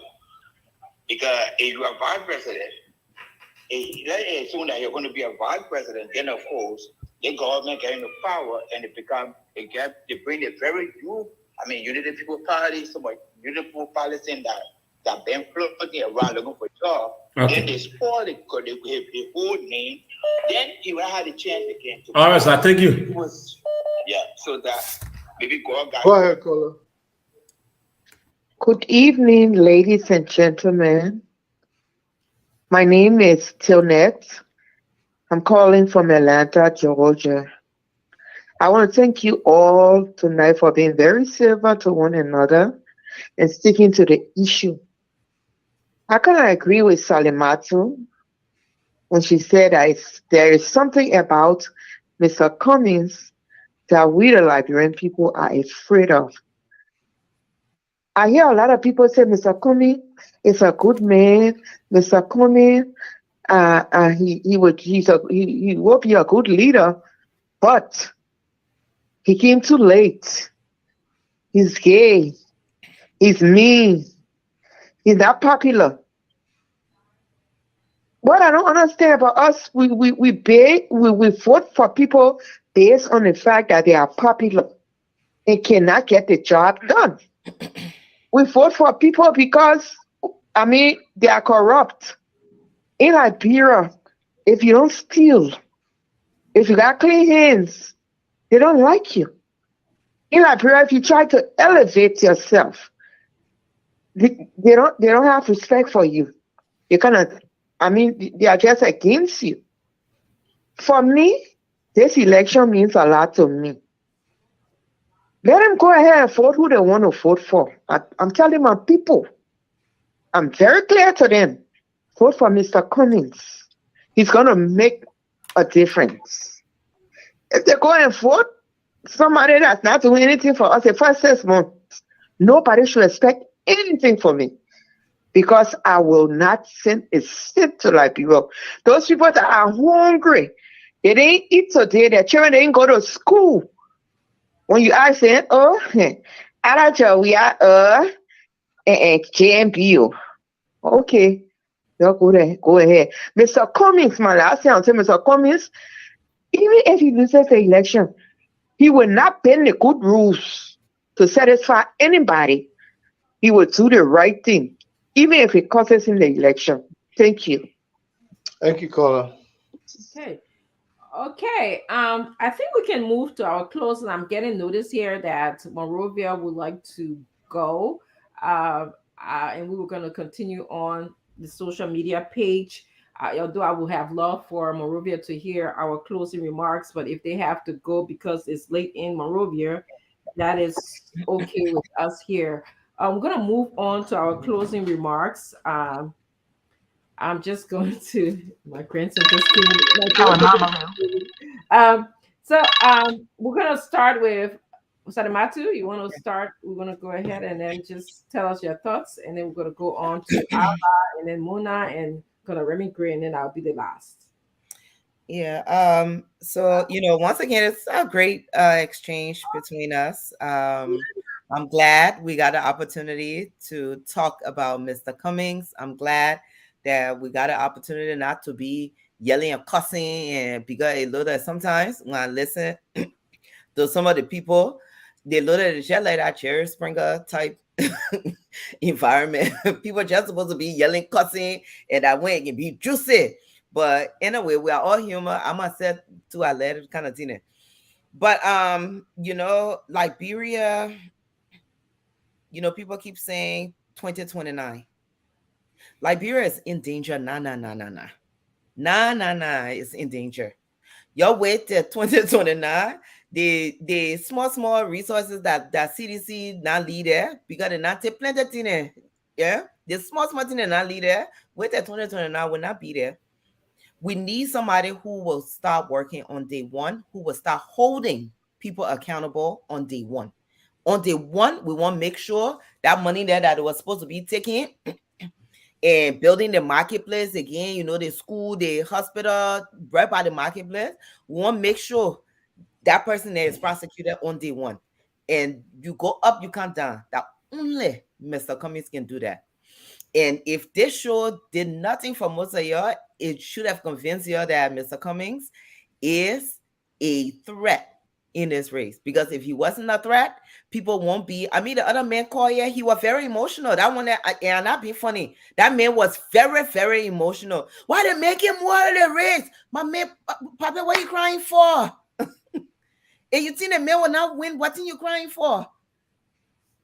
So, yeah, if they didn't tell you anything, this should convince you that Mr. Cummings, the underdog that came into this race here, he is a contender in this particular race. And I'm enjoying it. Come October, I really wish I can see some of you here because you're letting the background fool y'all in Liberia. I know how some of the media work. when I know my opposition going on the show, you get a bunch of beginning, you get a little more money, tell them to call the radio station. Thank you. And that's not taking away Ooh. it's not taking away from our regular viewers who can call and stay because of us. But we know, some of the people that are calling and just saying, oh, you didn't sell a man, let a man get out of the race. We know you're not for us. Yeah. So again, Mr. Cummings is ready to lead on day one. And let me remind people, I am a member of the Liberty Party.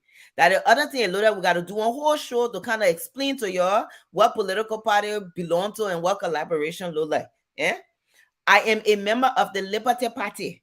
The Liberty Party decided to join the CPP along with the ANC.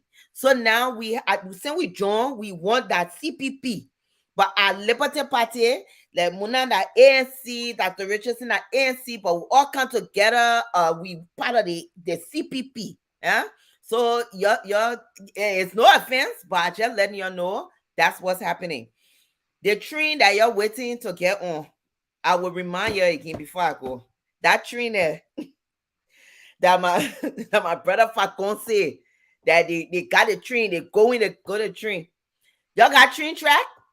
What did the train stop? And the train stop right now to all of there. And with the one whole show, yeah, but they see train track. Yeah. Y'all ain't got train. What's y'all jumping on train for? Y'all better come on the CPP board after our convention. We start talking. Y'all ain't see friskiness here. Y'all ain't see no friskiness here. Liberians know, they know better. They know what an alternative look like. We not try with UP. They not try with CDC. They don't want CDC. They don't even want CDC to go for 6 more years. They want an alternative. They want an alternative. And the only alternative in the entire race that Mr. Cummings. Car October, maybe even September, Ambassador Baga might jump on our own car. So, but anyway, good night. I hope to see everybody tomorrow. Yeah, good night. Thank you. We're gonna go to Ava Tokpa, and then we'll go to Muna, and then go to Remy. I'm trying to do like a good balance. Put your self on mute, man. Yes, sorry. I'm gonna put this kid. Now, Muna. Oh. Okay. So any people like Liberia gone? Please go ahead. Ava, go ahead. Any people in Liberia gone? No, I don't think so. I see that we're still live. Well, I think I don't know. I think no, because I just wanted to kind of break down the jobs a little bit. But if we just want a closing, then I can go ahead and close. Selling a candidate, it is a difficult thing, especially sometimes when people can't understand competencies and capabilities. And most of our people have been voting on emotion in terms of popularity, or the tribal connection, or the hand mark that some can say, maybe the little well, or the pump, or the toilet house, or somebody create a role in their community, So talking about the issues and trying to discuss the issues and trying to make comparisons of platforms and other stuff like that. Unfortunately, most of us are not there. Whether we like it or not, a significant portion of our population is not literate. And that makes them even understanding the form of government that we have, the democracy that we say we have, the value of the vote, how to assess a candidate. What criteria are you putting together to say, I'll make a comparison between candidate 1 and candidate 2? Most of our people are not at that level. And I blame our forefathers a lot for, not educating this population. We have been a long way ahead as a country. And most of our people are educated. And then the war came and even destroyed that educational infrastructure, whatever little bit was there, more. And then the mindset now, education is supposed to be a bad thing. If you demonstrate your knowledge and your capability, then you're arrogant, or you're disrespecting people. And then with the post-traumatic stress disorder still affecting people, sensitivities are extremely high. So it's a bad mix, but that does not mean people who want to speak to the issues should not still speak to the issues and try to educate people. Um, it will be challenging. People will get like emotional, like the guy who was on earlier. People will insult, like some of the commentary going on there, and some people are already locked into their position. But without doubt, a significant number of Liberians are undecided. A significant number of Liberians want change. And for those who support Mr. Cummings, whether you're in the diaspora, any part, South Korea, Kenya, India, the US, Europe, just keep talking to those who you can have connection with on the ground. I have had people insult me, and I go in the inbox and I'm able to turn it around. I'm able to present Mr. Cummings' agenda to them, have a discussion with them, and make them become a supporter of Mr. Cummings. So it's possible. It just is grinding work. It takes time, and it takes you to want to do it. If you don't want to do it, don't waste your time, because you just get vexed with that person. So let's keep pushing. Let's keep working. Mr. Cummings has the best ability, capability, network, knowledge, temperament to move our country to the next level. He's committed. Yeah, we know he could be anywhere else, doing anything at a five-star hotel every day for the rest of his life, enjoying. And I've asked him, why are you doing this? And he's doing it because he's a patriot, he's a nationalist, he wants to give back, he wants to see something different from Liberia. And I think some people will come on board because of those reasons, but some people come just because they want change, they want something different. Now, we talk about alternative. Alternative is something different from what's current, what you have. And Vice President Boyka represents this, current status quo in totality. He has been in this system for the longest time. He didn't share any vision as vice president. He's not sharing any vision right now. He's not articulating it. President we all know he has failed. Yes, I supported him because I thought we had a team coming. But once you get elected and people just switch, you don't have control of that. You can't do anything. So that's the thing. When people say, "Oh, the VPs you are carrying Mr. Cummings," no, president don't get a responsibility to other people except it's a stooge who will report to them over and over and over. And that's not the category Mr. Cummings falls in. So Mr. Cummings is in this to compete, win or lose. He's still Liberian. He will still push the Liberian agenda. He will still want a better Liberia. He's made it clear. If he were to lose, he will support Vice President Boyka because he believes the opposition has a better chance of doing something. But hands down, let's continue to engage in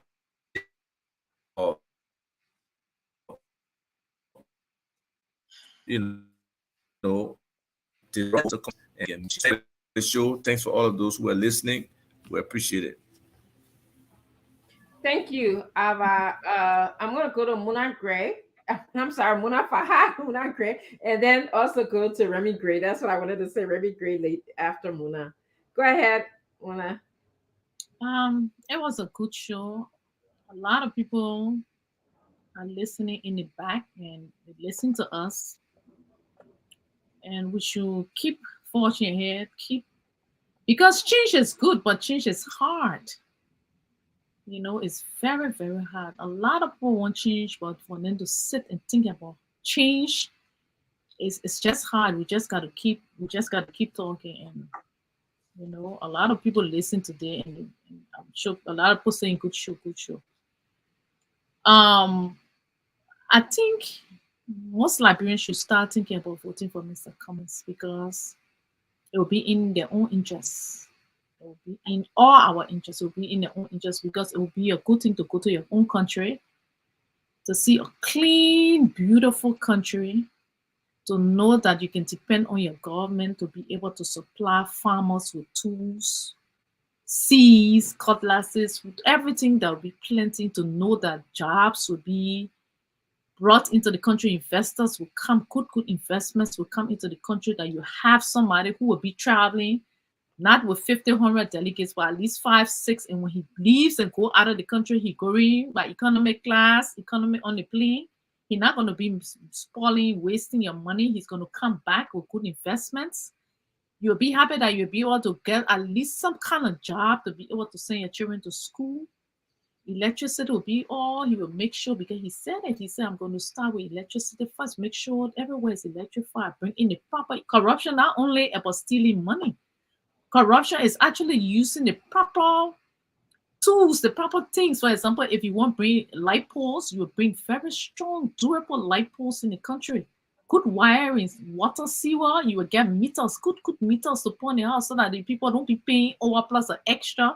People will not be able to steal electricity. They'll clean the country, clean Morovia, pave the road. It's like Mr. Cummings can always say, these things not impossible. It's very possible. Pave the road from Morovia to Locato, pave it to Sierra Leone, pave it to Guinea. They see ports.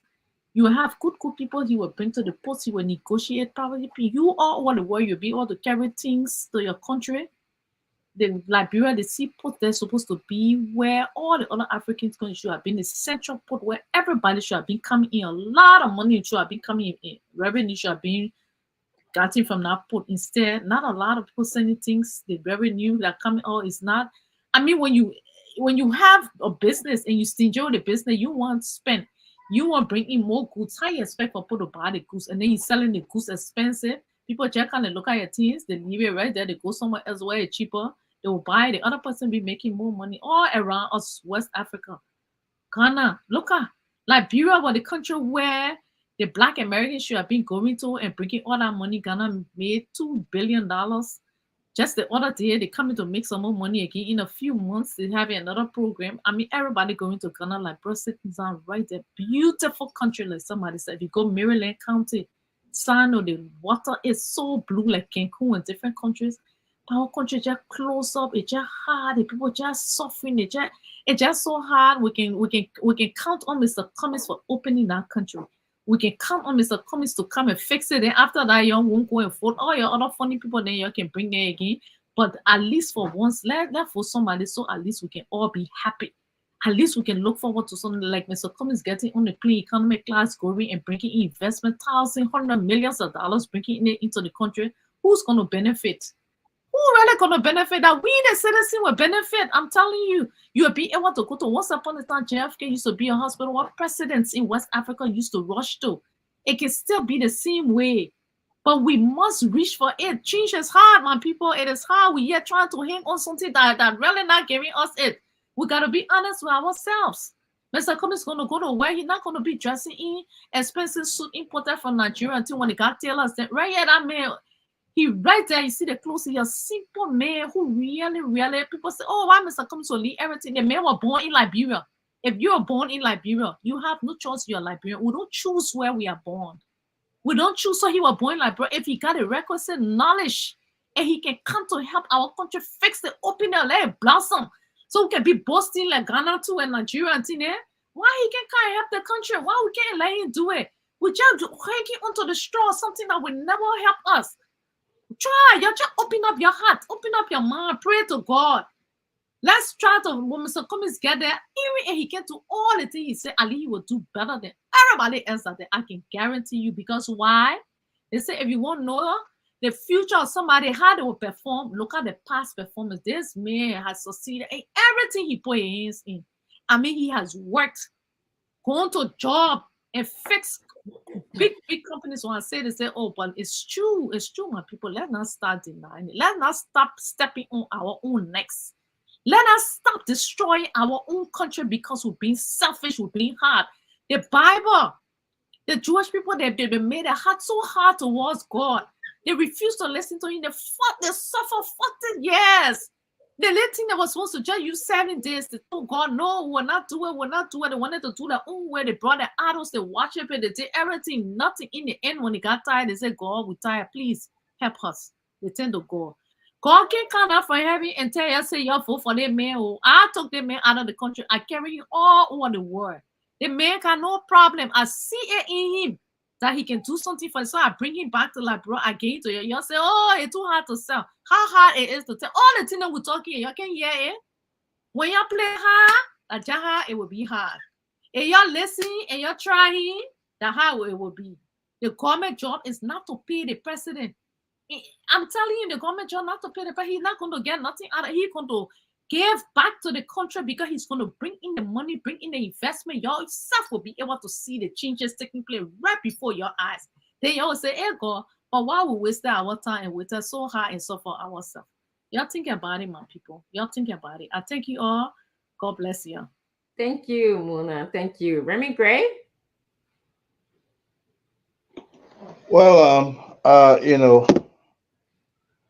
it is a difficult moment, and as I'm talking, in fact, someone just asked me for money, so let me just send them a little cash. I mean, that's the kind of country we have where people are always in need. But when you're not, when you don't seem to be leading in a race, it hurts. I understand people feel they've give this all their best.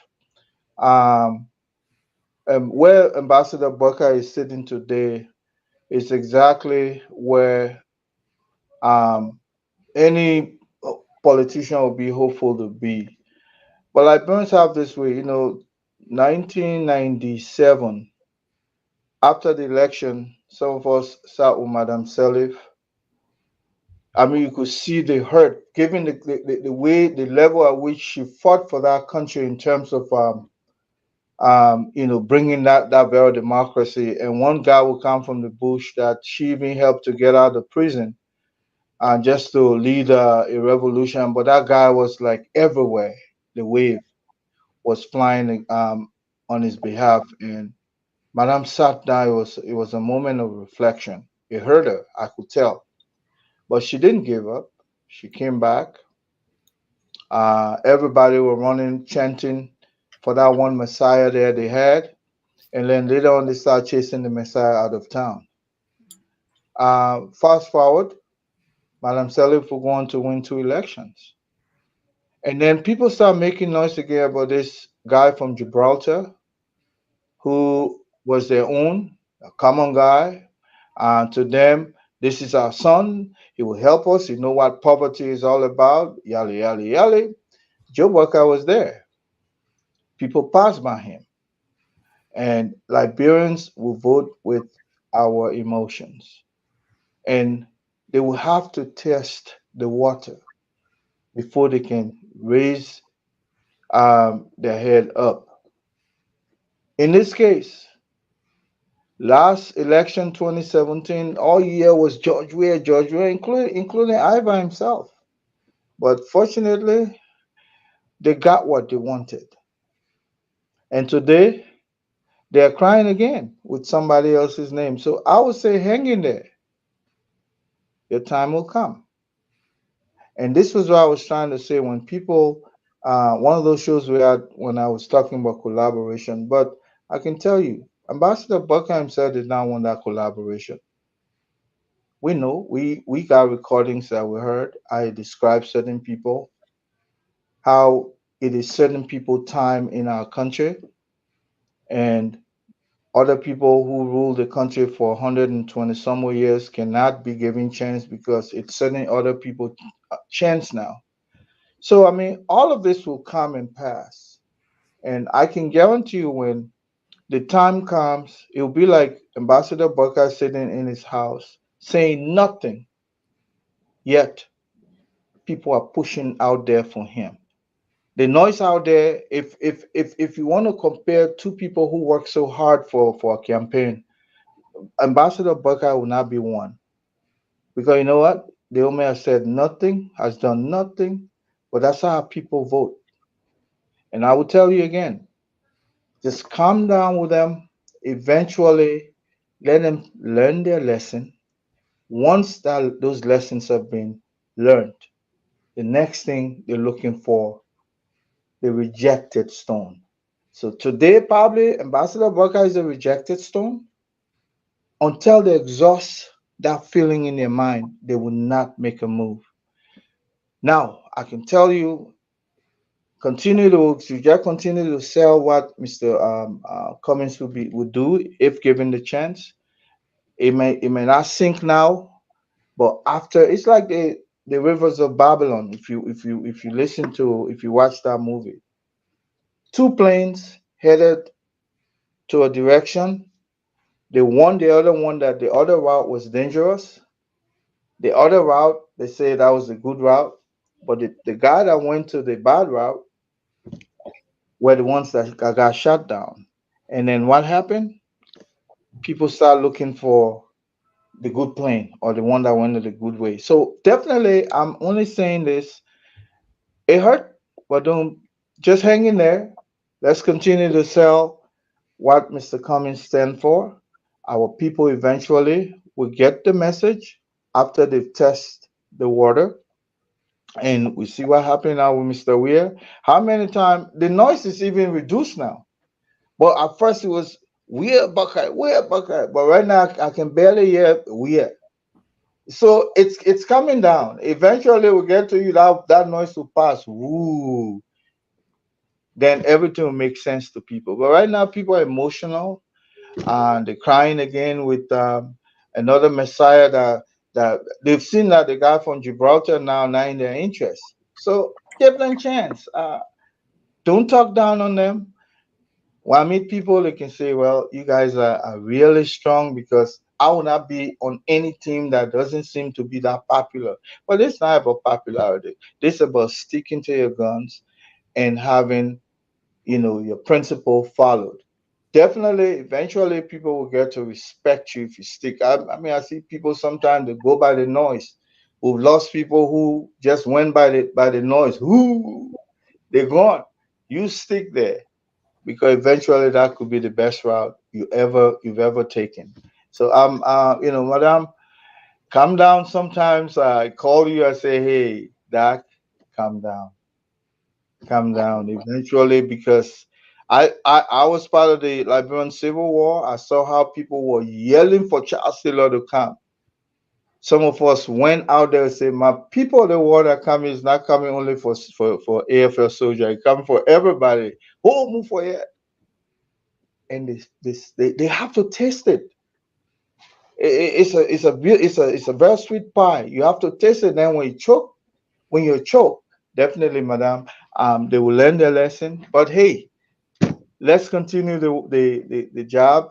They may not want to listen now, but eventually they'll be looking for the old recording to play because that will be the most beautiful music that I ever made. Thank That you. will be singing their ears. Thank you so much. Thank you. I'm gonna do my closing, and then we can tell the Liberian people good night. I want to just thank the callers for calling in, despite the fact that you share a different belief or you have a different preference than I do. I still respect you. This is democracy. Contrary to what a lot of people think, I don't get upset. As a matter of fact, I sleep very well at night when people defer from me. I'm built for this. I teach. I'm someone who's stayed in the classroom I've been in the classroom for the past 20 years, and I encourage people to disagree with me. Sometimes I play the devil's advocate just so people can disagree with me. That's what learning is all about. So, I just like to push people to answer questions. I want to just say we started the show talking about sexism. I think I'd like to just emphasize a few things and define sexism when we have prejudice, when we have discrimination or stereotype against someone based on the gender. Okay. And in this case, it would be women. In Liberia, we know very well that people have prejudice against women. We have certain belief system about women. We believe that they probably should just be sex objects or they should just stay home, born, bury, and raise our children. That is a belief system, okay? We discriminate against women. Sometimes we feel like women should be in certain professions in Liberia. Maybe they should be preschool teachers. Maybe they should just be nurses, which in this country, I think we can see the role of male getting into the nursing field is changing. I would see because of the monetary attraction.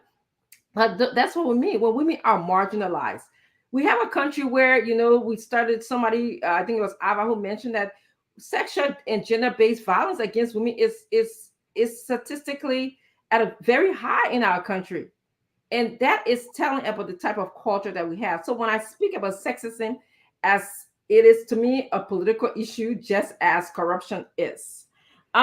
We also talk about the vision of Mr. Cummings, and I just want to summarize for you a little bit. We talk about how he wants to combat corruption. I think Ava spoke about, and Remy Gray and one of us spoke about having an anti-corruption court, reducing fraud in the country, reducing abuse of the office, having people living by the rule of law, declaring an asset. Those are all some of the things that we talked about. We talked about creating jobs and revitalizing the economy. Mr. Cummings was one of the first person to start talking about, creating jobs, to ecotourism. I like when he says that word, ecotourism. And what it means is that we got some fun places in our country. We got some, rugged terrain. That's what people are looking for. People are tired of staying in the people everywhere in the world. We're tired of staying 5-star hotel. People want to get more with earth. They want to get more with the environment, because we know we have to save this earth that we have. And Mr. Cummings capitalized on that. And he said, I'm going to create Liberia in a way where we're going to start with ecotourism and that kind of low-hanging fruit. Something that is happening right now at Patawi. I was at Patawi. What a beautiful time. I mean, you can see trees. You can see the waterfall. You see how she built the structure for anybody to sleep over there. That is what Mr. Cummings wants to emulate in different beautiful sectors of our country. He talked about development of the agriculture sector. People, we're not just talking about, planting, going to farm. In today's world, the people don't even, they got data. They got, advanced ideas in terms of how to improve agriculture. All right. They're not just talking like farm to market road business. No, they're talking about, how do we create ways that our soil can produce for us what we want. The people have studied the timeline of what is supposed to be produced. I was out in my garden earlier today planting flowers. I was surprised. I was using Miracle Grow.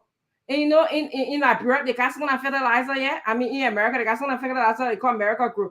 Once you put it on the plant, it will just grow and grow and grow. That's somebody's idea who developed that. And that's what he's talking about. He's talking about building a 21st century Liberia where we can focus on our infrastructure. Somebody said electricity is what is required for us to build our country to move forward. We know there's shortcoming. Mobile money, a lot of people are spending in our country right now. He wants to enhance on that. He does not want us Liberians to be spectator, in our own economy. That's what building Liberia to a 21st century includes, our infrastructure development. Many of the roads I saw, I would be like, hey God, about God, we living here. Look at the bridges. I can be so afraid sometimes because some of the bridges, you don't know when they were developed and when they will break down or when they will fall apart on us. Modernizing healthcare, education, doing preventative healthcare, tired for everything that tired for. When I was home, I visited some relatives. They say that I got diagnosis with core in the bone or core in the body. That is major diagnosis. Because even my dad, when he in Liberia, they said that he had core in the body. And I know that my dad had a serious leukemia problem. Okay, so preventative care, helping our education system. And no other candidate have talked about the mind and hearts of Liberian. Only Mr. Cummings can talk about that. And what it means is communicating with you guys. Our current president, we don't even know what's going to come in. In order to improve the minds and the hearts of the people, you have to have regular exchange of conversation with them. You have to be able to tell them, this is the state of where our country is. This is what we like to do. This is our timeline. This is what we have, who capable of doing farm, who capable of doing agriculture. This is what our hospital situation look like. And talk to the people. If you do that, at least we'll begin to change the mindset of our Liberians. Understand that we've been traumatized. We have residual effects of the war. Once all of those things are put in place, Liberians will begin to understand. But we can't just be bringing issues, talking about today we're going to have carbon print contract signed, and Liberians don't even understand the issue of carbon print. Or today we're going to have a centimeter concession agreement signed, and Liberians don't even get it. I think our leaders should be able to communicate with us. Lastly, to the caller who talked about, I think, selling Mr. Cummings. That was his idea. Again, I spent a lot of years in the classroom. So when people tell me selling somebody, I wanted to ask you more questions. What do you mean? In the classroom, we started with broad topics, and then we come on to specific. Tell me, give me action-oriented plan. And I saw you couldn't do that, So I want us to get in the habit of sometimes just, helping us understand, what you're saying. Yes, Mr. Cummings is a very, very common guy. Some guys say, "Man, say the man." I think I was say, "Man, say the man at Panapiki." The man at Panapiki, he left smoking cigar. He left resting on his little house porch that he got, where he can see, the breeze blowing him. That what y'all want here? That's some of the things the man like. All right. He's very passionate about Liberia. I think Muna said he's been all around the world. He decided to go sit down to Liberia. He's very passionate. He wants change like many of us. So I would like to just encourage you guys to go and register now that we're going to the second phase of voting and participate in the electoral process so you can add your voice so that we all can bring change to Liberia. If this is a democratic process, if Mr. Cummings get elected and Mr. Bokai does not, and Mr. Weah does not, it's okay. Okay? Liberia will still be Liberia. Will still be there. If it's vice versa, it is okay. Nobody gonna be, lose sleep or die if going ask them, if going ready for them. It is okay. That's all I like to say. So thank you, panelists. Thank you, Good Day and Diamond. Thank you very much for being here with us. Thank you to everyone that joined us today. I'm sure tomorrow they will have a few days talking about what they want to talk about. But at least I think I actually want to thank the Spoon Network. So I think we should do this often. I think from now until the election is No, but good day play my song now. Oh, that song. Yeah, the system shaking. That why the post scam is coming is shaking. They can't handle the good they play song, man.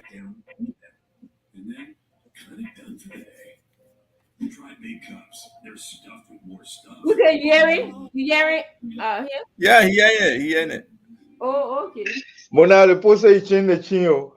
So Mona, before you leave for the show, when you promise me you're not forced with nobody on Facebook for 2 months. I did not hear you.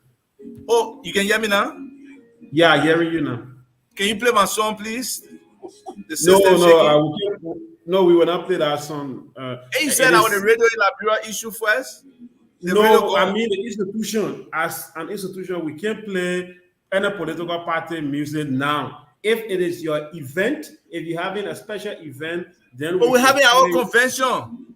No, yeah, pay for that time when we're doing the coverage on a convention, then we will play it. But on the show, no. Even CPP will not do it. Okay, we'll go. I will play on your page tonight. We'll play all the ANC people. I get assistance. I know. We'll tell all of them play. All right. So I asked Muna something about people. You never answer me. Yeah, I actually leave Muna alone. Muna will never answer that question. Don't waste your time. Muna, many people shame. Muna, answer the question that you'll be disciplined. You're not forced with anybody. You just focus on selling Mr. Cummings, selling Mr. Cummings, selling Mr. Cummings. Because your man said you sell Mr. Cummings. Make the people shame, Muna. I know you. You're a woman of your word. If you say it, you mean it. I'm very disciplined and I don't cause people. Ask Dr. Richardson. I answer them very smart. You're not okay. Whatever way you can answer the people, they can say you forcing with them. I'm a one the people care. So everybody here arrogant tonight. The people tell you one year about change.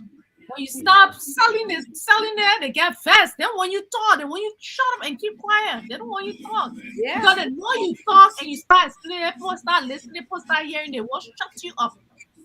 As soon as you start talking, oh no, she might not talk, she's talking too much, people hearing her. Then when you tell the truth. Then when you say, why can't come to okay, for all those who listening, I posted my song in the chat, yeah. But what happened to Muna music that people talk about? Muna say she don't force with nobody also, I would say. She said that you can force with her. I just be the system shaking, man. People, you're listening to that song. It's a fun song. They don't want you to talk. As soon as you start talking, you start sounding and carrying the message, they start saying arrogant. The first thing, how are we arrogant? We Well, sit here look, with seriously, at the end of the day, it's the people decision.